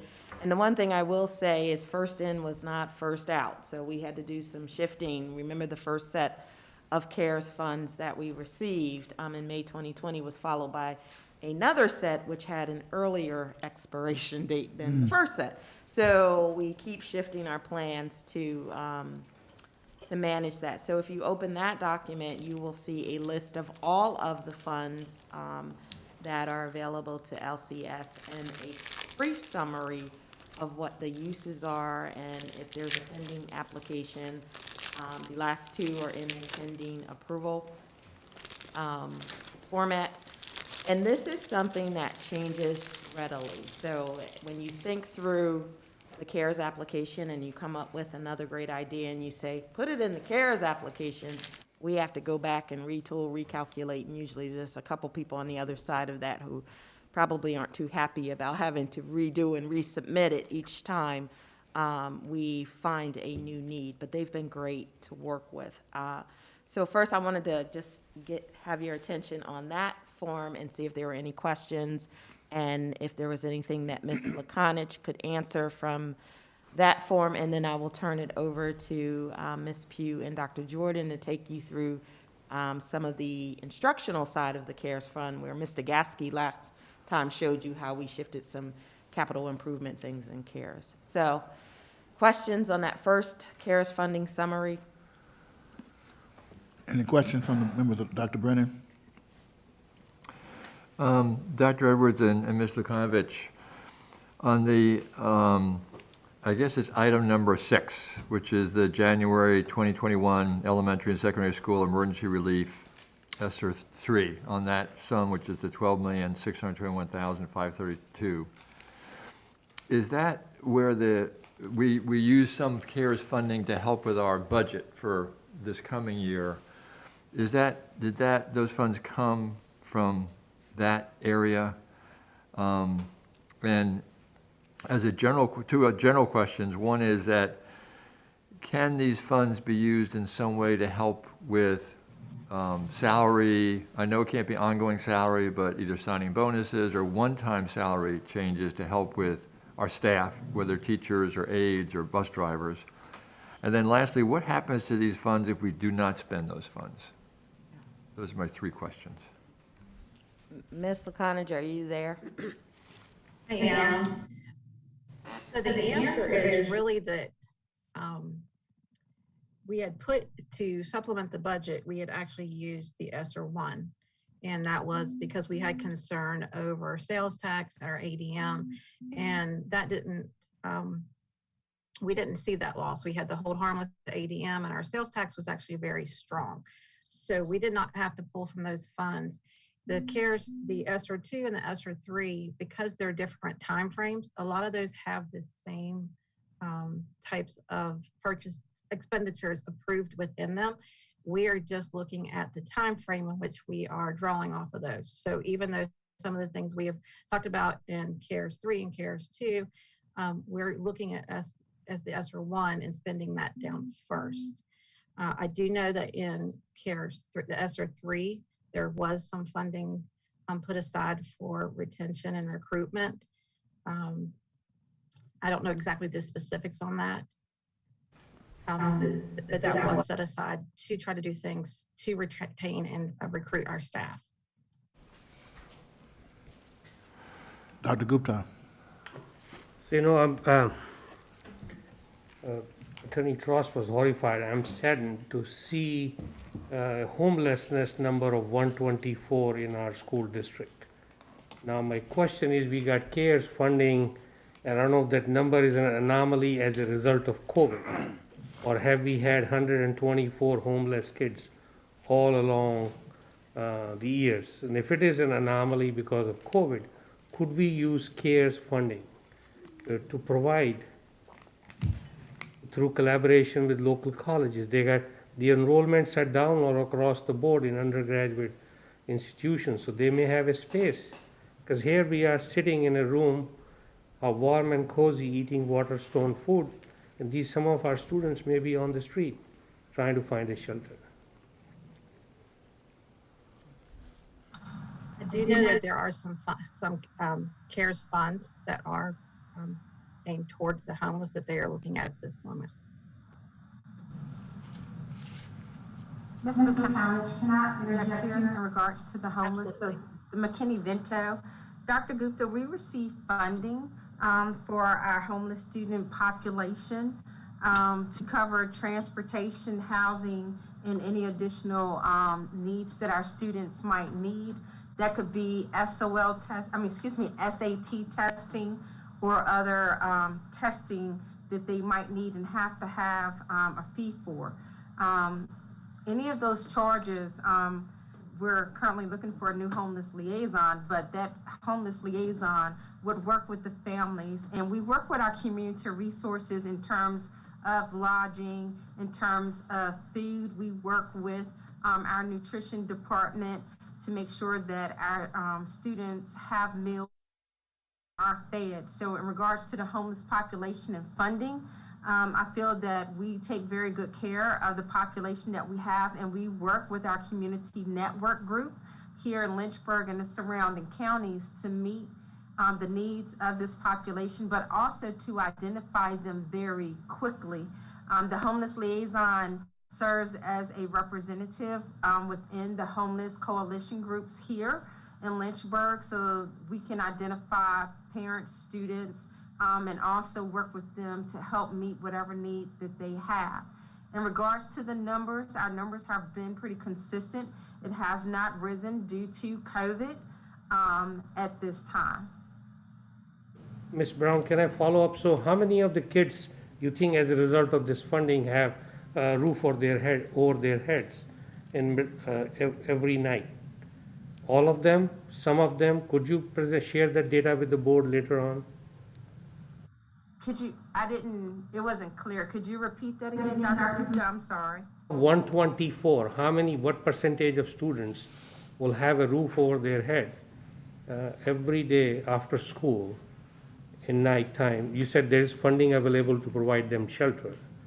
So out of 124, would you be able to share data, how many have it and how many are on the streets every night?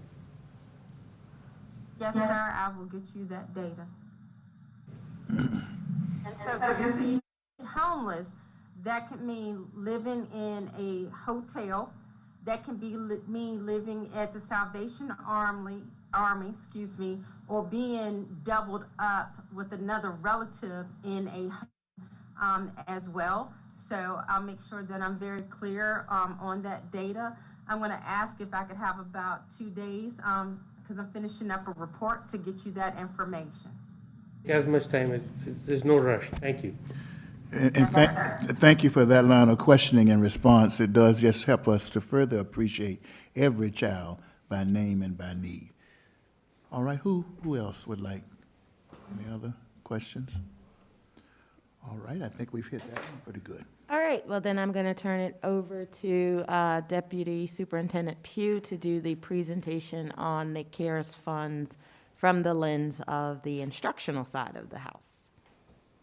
Thank you, Dr. Edwards. And I'm also going to stop my video so I can share my screen and you can see the presentation.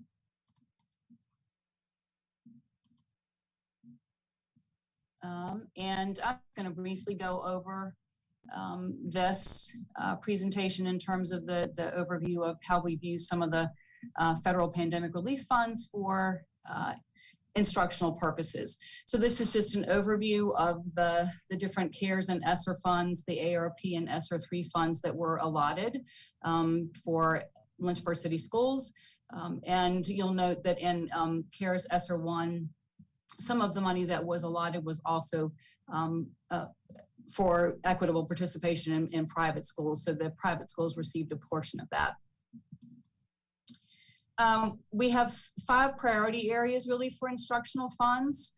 And the first was Virtual Academy. So throughout many of the CARES, ESSER, and ARP grants, we have allocated money for Virtual Academy, for staffing. There was 15 full-time employees for staffing allotted for Virtual Academy, as well as some facility rental and upgrades. There was some professional development that was supported for these Virtual Academy teachers and staff for them to get started in teaching in a virtual environment, as well as some instructional resources. Additionally, we focused lots of money and funding on extended learning and academic learning loss. Specifically in CARES 3 and ARP, 20% of the allocated funding that was given to Lynchburg City Schools has had to be and is devoted to academic learning loss.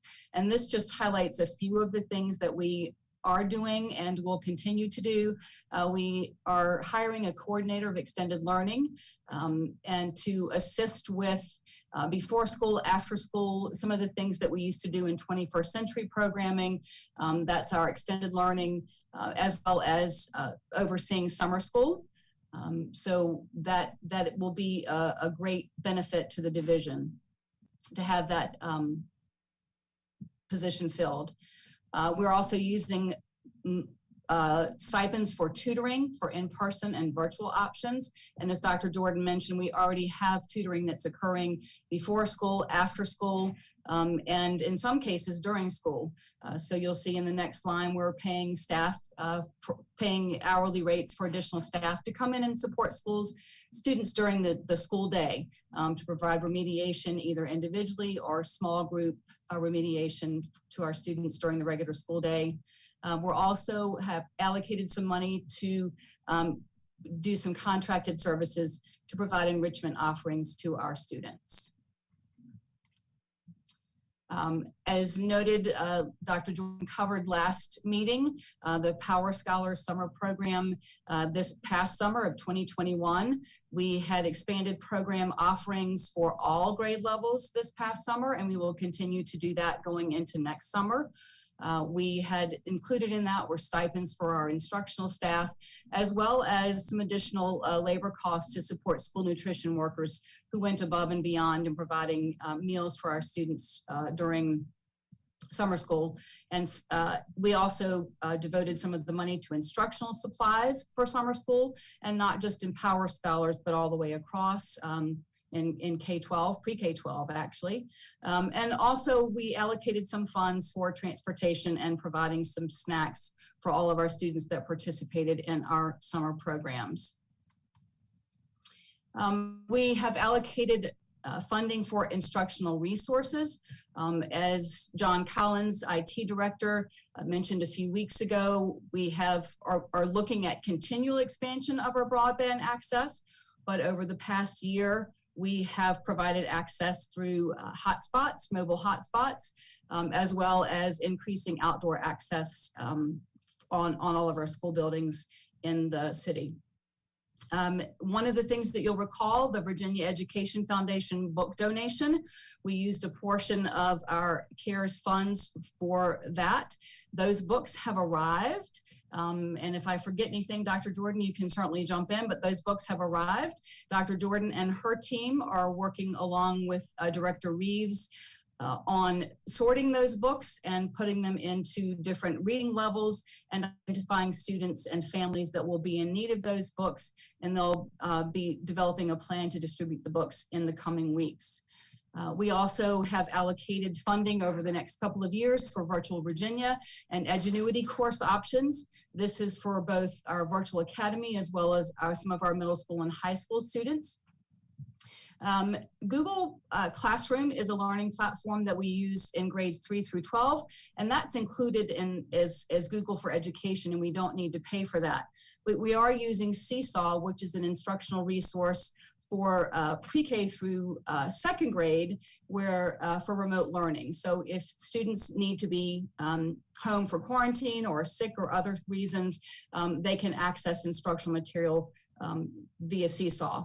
And other software that we're funding is Screencastify. This helps students, particularly if they are learning remotely, to capture things that are happening on their screen. They can record videos and submit those as part of instruction. Edpuzzle does something similar. It allows teachers to push out content and students to push content back to their teacher.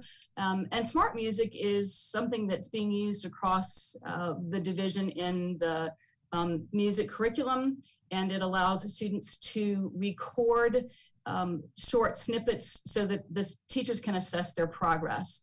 So this is something that our music teachers have been asking for a while, and it really is beneficial, especially in a remote setting. Additionally, we are using some of the funding for expansion of some evidence-based programs. We have, as Dr. Jordan mentioned in her presentation, we've expanded the pilot for Read 180 and Math 180. That's now being used at all 3 of our middle schools, and we've increased the number of licenses that we have for our students. We're providing support in some of our literacy programs, including Orton Gillingham. And if you're not familiar with that, that is a structured sequential approach to literacy instruction, specifically for reading and writing and spelling. We've used some of that funding to train our teachers in that literacy approach. We're also providing resources for some of our school leadership and improvement teams to support data analysis. And one of the things that Dr. Jordan talked about in her presentation, and Dr. Edwards has mentioned it several times, we're really focusing on the use of data. We are data rich, and we are acknowledging the data. This is the first time I think that we have acknowledged our reality, and we are working with school teams, school leadership, school improvement teams, PLCs, to support them in the use of data analysis. So these are just some of the high level things that we are doing with some of the CARES funds. Are there questions? All right, that was a lot of information. Ms. Morrison. I'd like to follow up with a question that Dr. Brennan put out there about what happens to the money if it's not used. I know we want to use it, but Yeah, we do. So, And Ms. Lukanich, correct me if I'm wrong, but I believe if we don't use the money, then it goes back to the state. That is correct. These are reimbursable grants. So if we don't spend it, we wouldn't be asking for reimbursement. And it would reflect that, it would reflect that we forfeited those funds.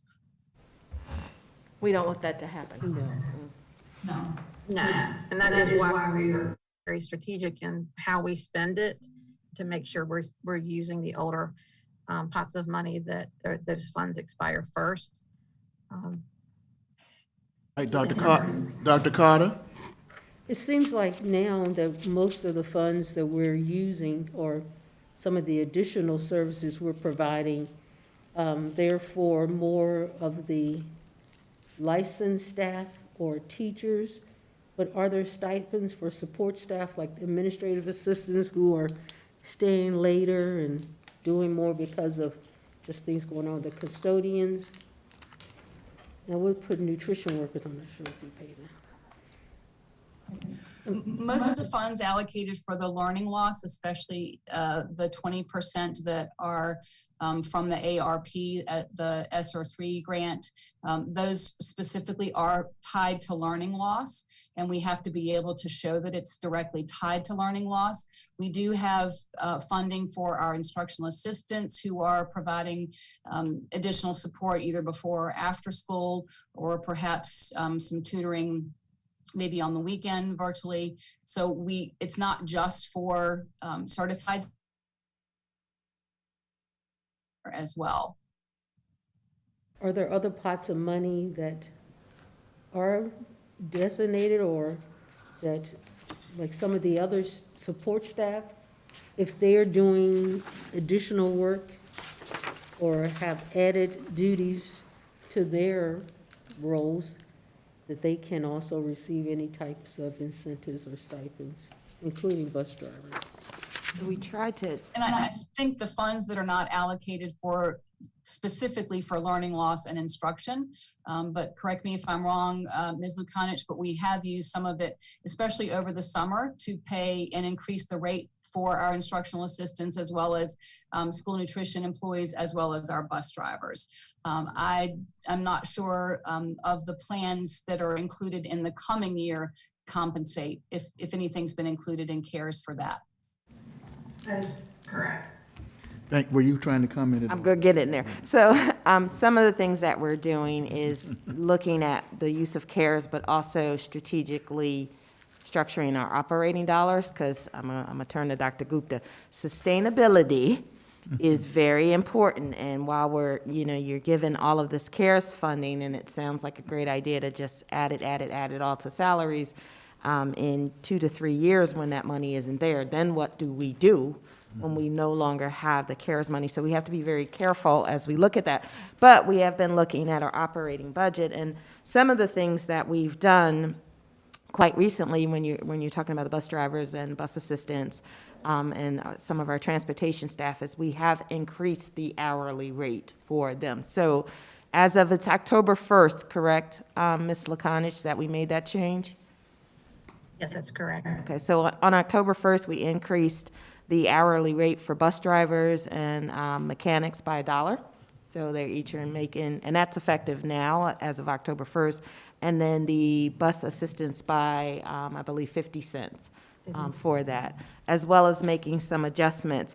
As we look at our pay schedules, which you all know that we have worked on a couple years ago to get them back in place, we're also looking at pay equity and trying to make plans to sort of move up groups rather than throwing bonus money, but how can we move groups up to, and we started this with the living wage a couple years ago, but we're also progressing towards increasing that minimum wage. Remember, we have a target out there that says in a couple of years you should be approaching a higher minimum wage, going up to $13.50 and then $15 an hour in years to come.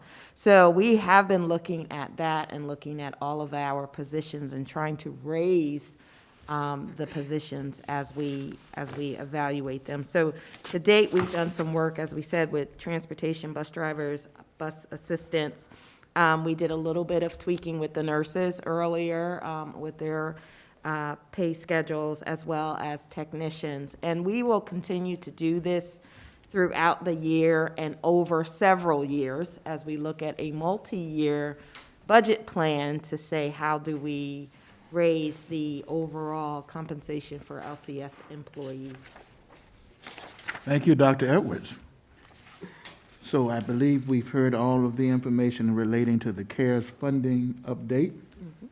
And it has been some really good information, and I hope that the community will be informed by it and the board as we go forward and continue to educate ourselves on the funds we have and how they can be best utilized. There's no further questions on this item. We will now move to E5, which is very important as we are dealing with our pending task force realities, et cetera, the facility study. Dr. Edwards, if you could bring on Mr. Gasky. Yep, absolutely. One of the things that we promised you was regular and ongoing discussion as to where we are with our facility study. So I'm going to bring on Mr. Gasky to give us a quick update on the facility study. Well,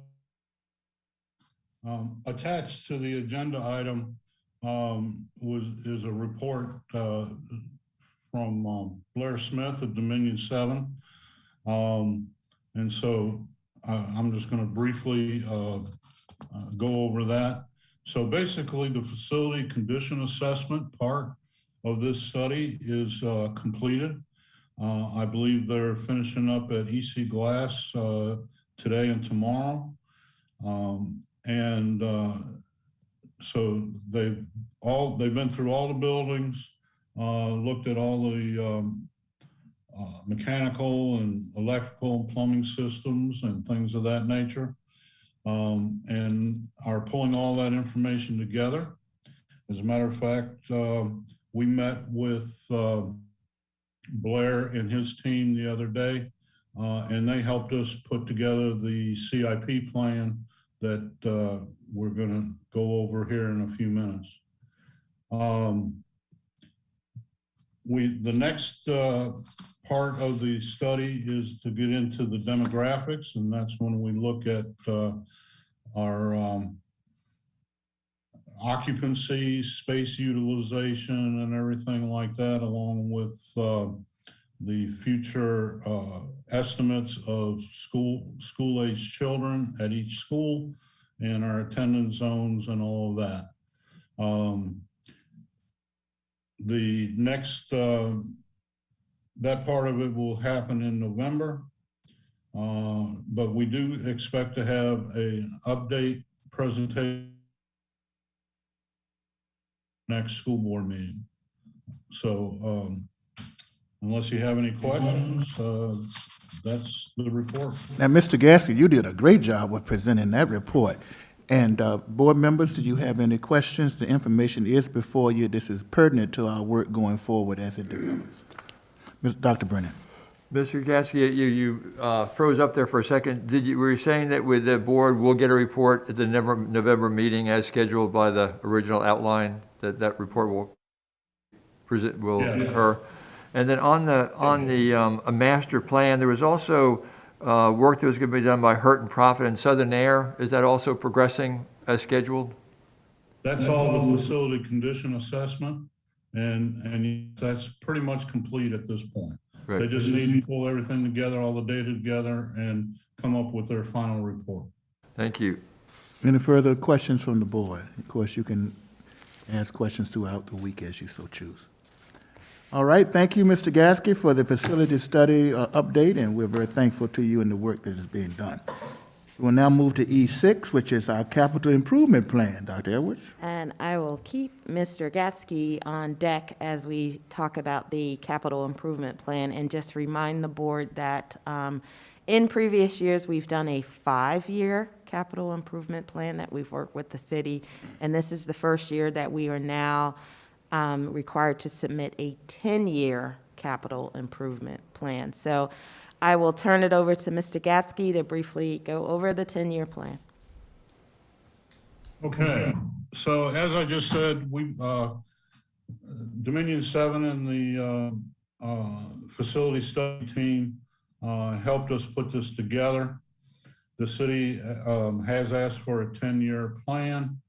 They've also asked us to fund as much as we could of the mechanical, well, primarily HVAC projects that occur in the next couple years, to fund them with CARES money. So we've tried to do that. I'd like to start at the top. I don't know what happened here on my, I see where some of it is hashtagged out. But anyhow, at the top, you have renovation replacement projects. These are the big ticket items that normally would be funded by the city by whatever financing means that they want to take for these projects. So as you see, we have the Sandusky Elementary replacement, Linkhorn Elementary renovation, Paul Monroe renovation, some gym additions, R.S. Payne renovation, new transportation building, and the Darrington replacement of a mobile classroom over there. We started off with putting some money for the gym additions. Hopefully, we'd like to continue that program. In 2026, we hope to get the Sandusky project going again. So we're asking for some money for startup costs, design, and whatever. with construction hopefully starting in 2027. And then right after that, we go into design and construction at Lincoln Elementary, and then following that, design and construction for Paul Monroe. Also then after Paul Monroe, we're looking at a renovation at R.S. Payne Elementary. That is one of the schools that was renovated in the late 80s into the 90s. And that cycle is starting up again. Those buildings that were renovated back then were now 30 and 40 years into their renovation cycle, and so we also have out in years 9 and 10 of this for new transportation building. This is something that we've been needing for a while, but we put it out at the end after these other major school renovations. And then the Darrington mobile classroom, they have it's a 2 classroom mobile unit over there that is, that needs to be replaced. I mean, that's just, that's kind of a maintenance thing that just needs to be done. So moving down then into the capital maintenance projects. So let me back up. These are the projects that the city is most concerned with, I think, as far as their financial picture. We tried to get the big ticket items in there and placed appropriately. Moving down then to the capital maintenance projects, these are all the smaller projects that we basically do every summer. Again, as much as we could, we moved the HVAC projects into CARES funded. So the first group there that are in color, the colors correspond to the key at the top right of the columns there. And so we have CARES 2 money funding Lincoln Elementary, CARES 3 money funding the projects in green, and CARES 4 money, the blue, which is Dunbar Middle School. We have about 1.5 million that we put all in that one project, just to keep it easy to track. I do want to tell you right now that at the last meeting, we went over what the projects that were initially funded under CARES in the 2022 fiscal year, the current fiscal year, that we are now going to be funding with CARES money. So we're switching from local money on those projects to CARES money. Those projects do not appear on this plan because they are already currently funded.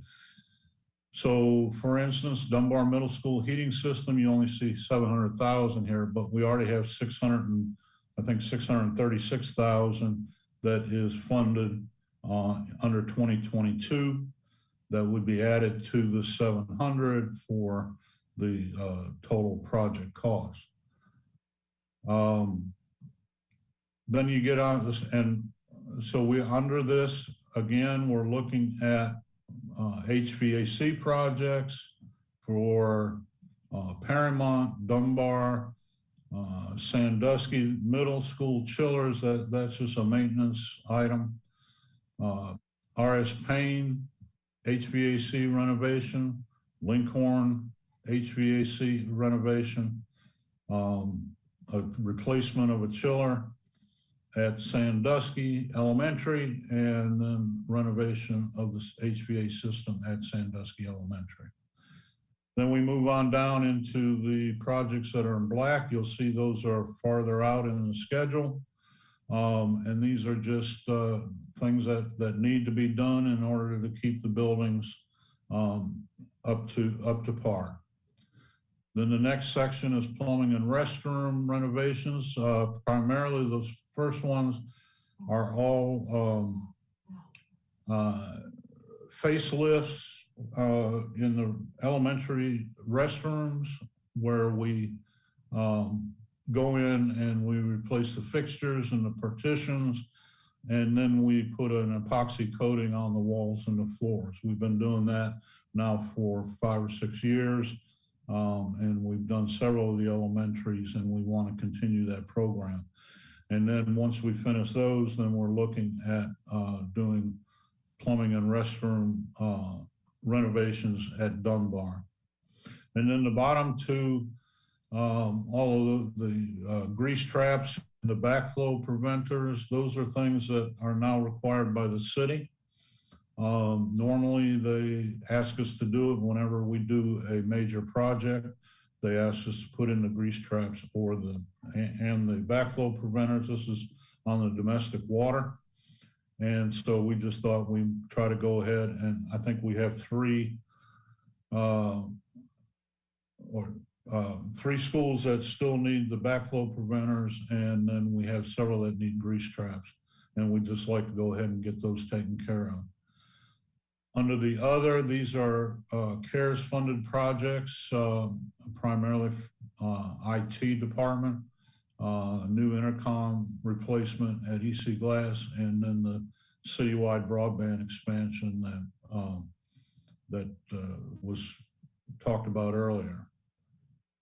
You can scroll it. Thank you. So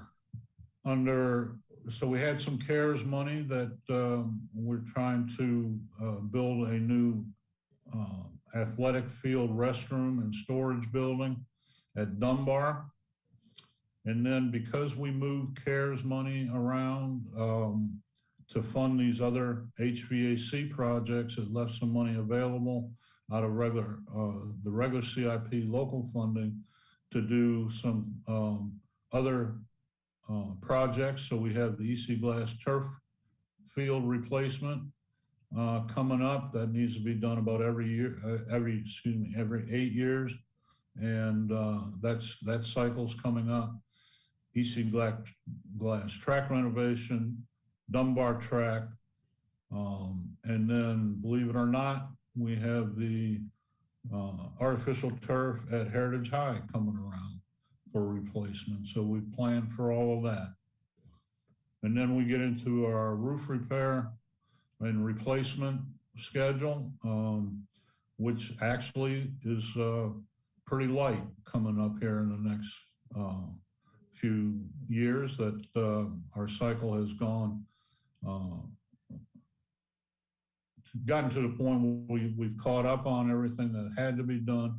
And so in reality, even though they looks like big ticket items, this is actually kind of a light schedule for roofing. And then we got some money in there for paving and fencing. We spend about $200,000 a year on paving, with a little bit in there for fence repairs and additions. We have some money in there for playgrounds, $100,000 every 2 years. That's to replace worn out equipment and whatever. And then on the last two lines, we have future expenditure needs and facility maintenance needs. And future expenditure needs generally is if a project comes up that we need to fund right away, or if we find ourselves short on a budget for a project that's already scheduled, we ask the city if we can borrow from that fund to fund those type of projects. And we like to keep about $500,000 in that fund, and that is a revolving fund, meaning that if we pull from it, we pay it back. And then the reserve for facility maintenance needs, right now, that is, I think, less than $100,000, and that is an emergency fund. That is if we should have some major, I don't want to say catastrophe, but if something major were to happen, that would be an emergency fund we could pull from. And that would also be a revolving fund to be paid back as it's used. So everything together, total capital maintenance projects are about 26 million, to go with the top section of the renovations and everything. Over a 10-year period, we're looking at $172 million CIP plan. So what happens now? We take this plan, we have to have it into the city by the October 29th. Then the city folks are gonna take all the projects, not only ours, but the ones from the city, because we are just part of the city CIP plan. We are like a department with them as far as this plan goes.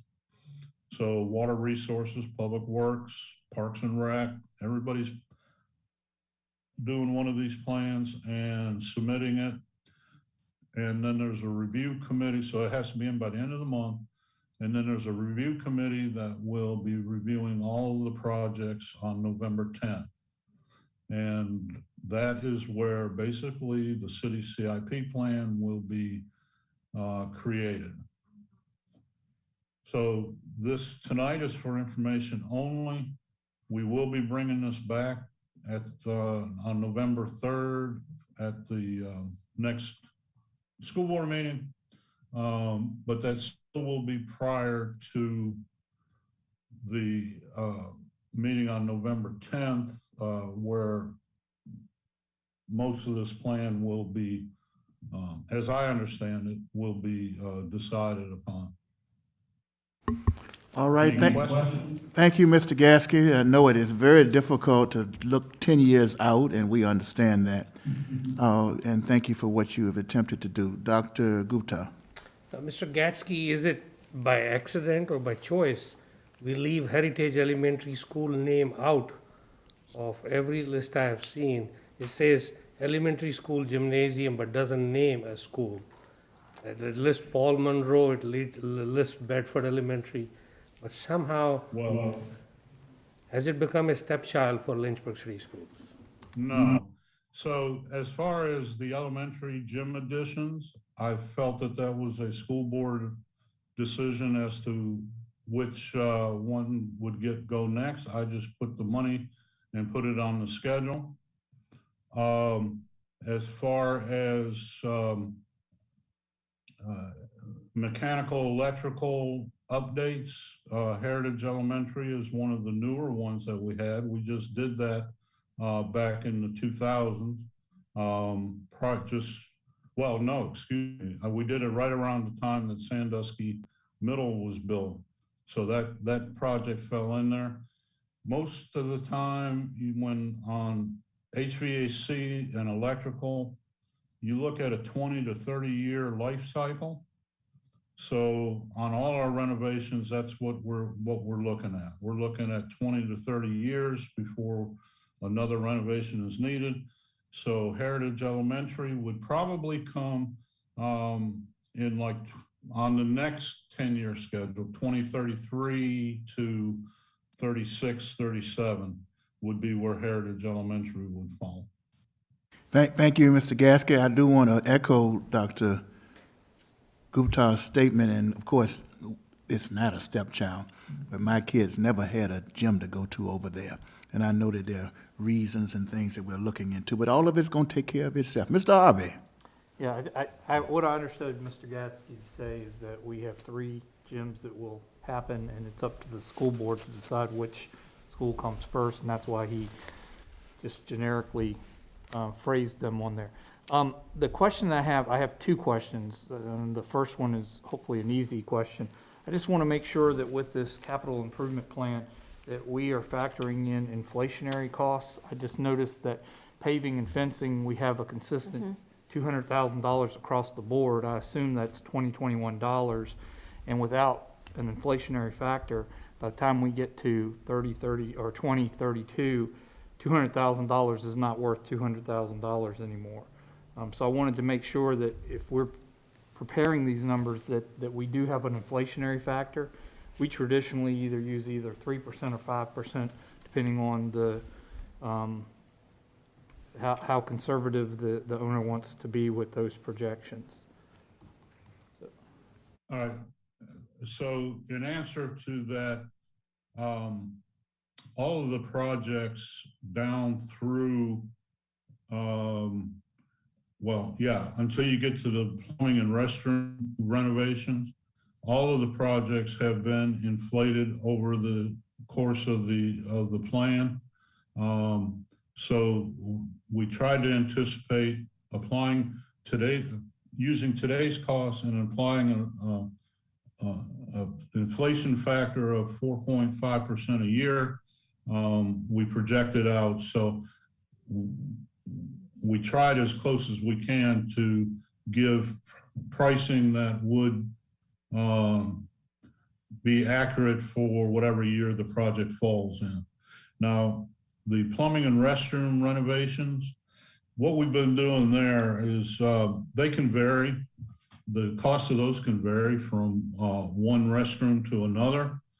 And what we've tried to do is fund it for what we anticipate, but we've also found that we have been overfunding and in some cases, and we just roll that into the next one.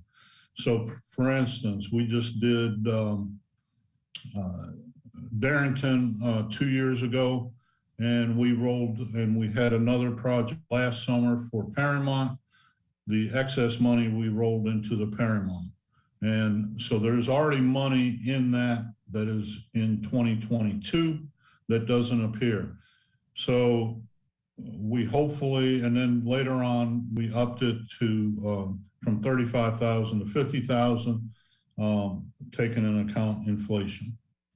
So most of this pricing has been inflated already in anticipation of higher costs in the future.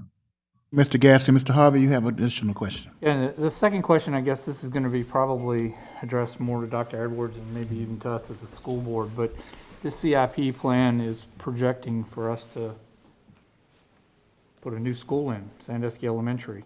I guess my question goes, have we addressed the much bigger question that we were talking about with the task force, et cetera? Seems to me we're putting together a plan that we might not yet fully understand how we need to put together the plan. Yeah, so just to address that again, we were used to the 5-year and now having the 10-year. And I think remember, the only thing that's funded is in the current year. Everything else is hey, this might happen.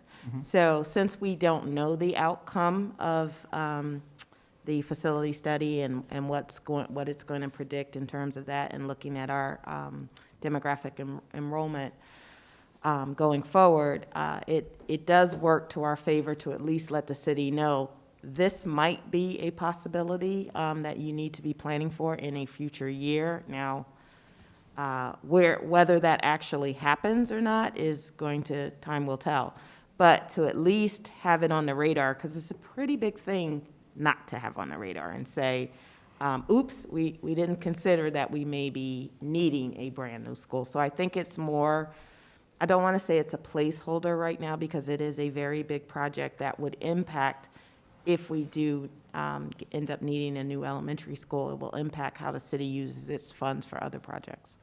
Okay, so as a follow-up to that, I've been asking for sort of an update on where we stand with that whole process. To understand, I get we're presenting to the city a placeholder for a 10-year plan, but how are we making progress toward making those decisions, those big decisions that need to be made to incorporate into our CIP plan? I mean, we're talking about a school. Do we know it's a $31 million school? Is it not a $52 million school? Is it a combination of several schools?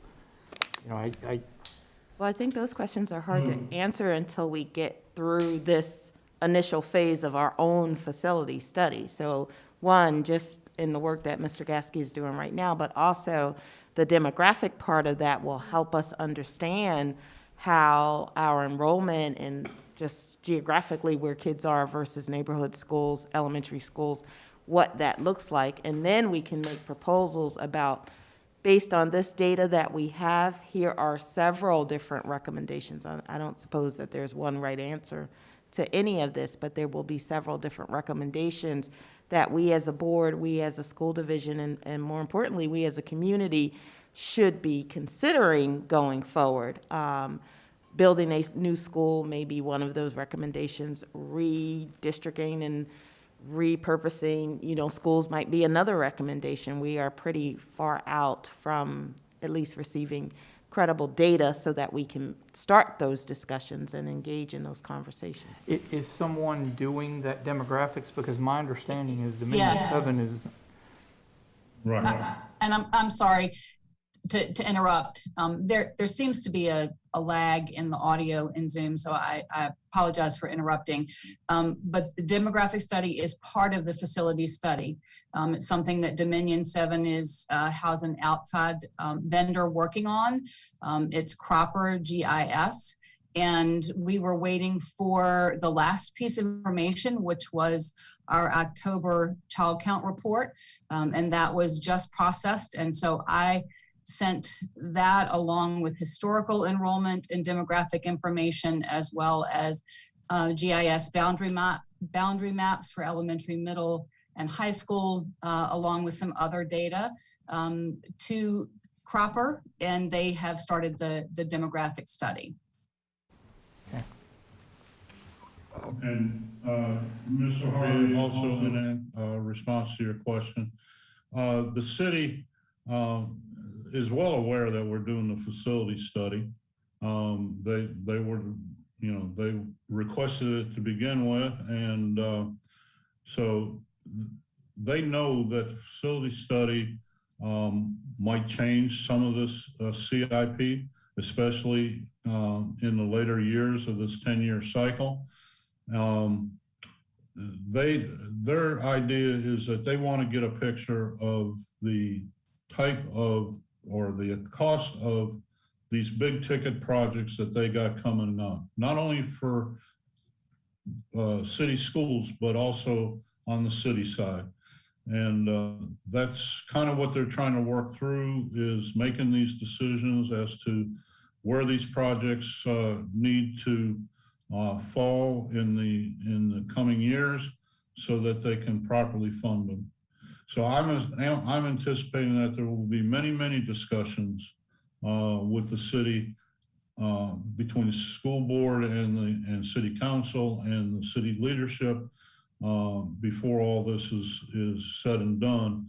Right now we're focusing on next year, 2023, trying to get that set. But then beyond that, the city is well aware that our plans and their plans might change, and Thank you, probably will. Much, Mr. Gasky, and you have done a fine job of helping us to appreciate this report. Board, please be advised that this will come back up before us November the 3rd, I believe. And Mr. Harvey, thank you for your questions. I do want to let everybody know that the facility study will work itself out. We may get some help with school modernization at the state level, because this is a very important issue, and I see Dr. Sinha and Ms. Morrison nodding their heads. And so help is on the way. It looks like we're kicking it down the road a little bit, but I think we're going to be all right. All right, are there any further questions at this time? All right, we will now move to our last item on under E, fiscal agent authorization.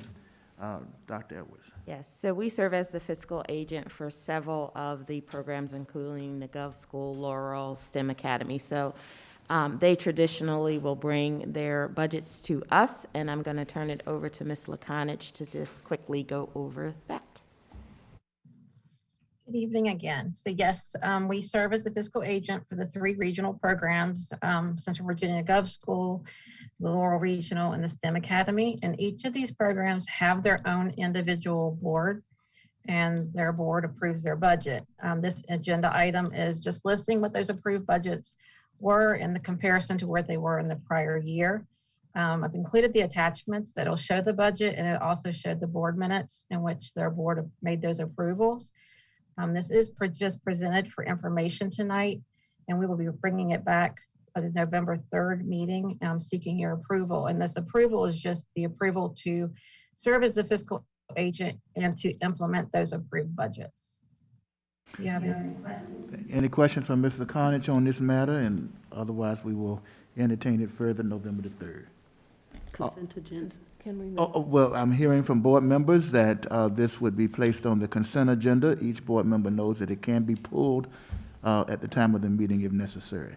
Since there's no objection, Madam Clerk, if you would include the fiscal agent authorization as stated for the 21-22 budgets as listed in this item.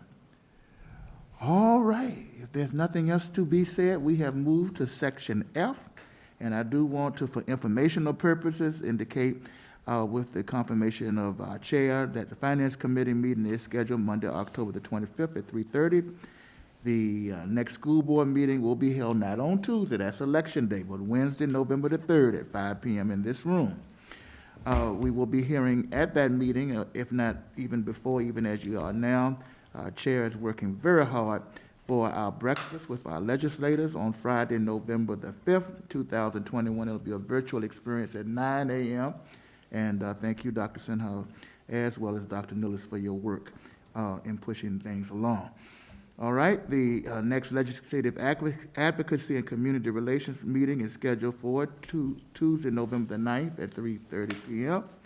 And our next school board work session has been canceled, and we did say canceled because we want to just cancel that because some of us will be en route to Williamsburg for our annual VSBA convention. I would like to also, as an information item, indicate that there will be a community conversation on Monday, October the 25th at, I want to say 6 p.m. at the Daniel Hill Center. So please govern yourselves accordingly.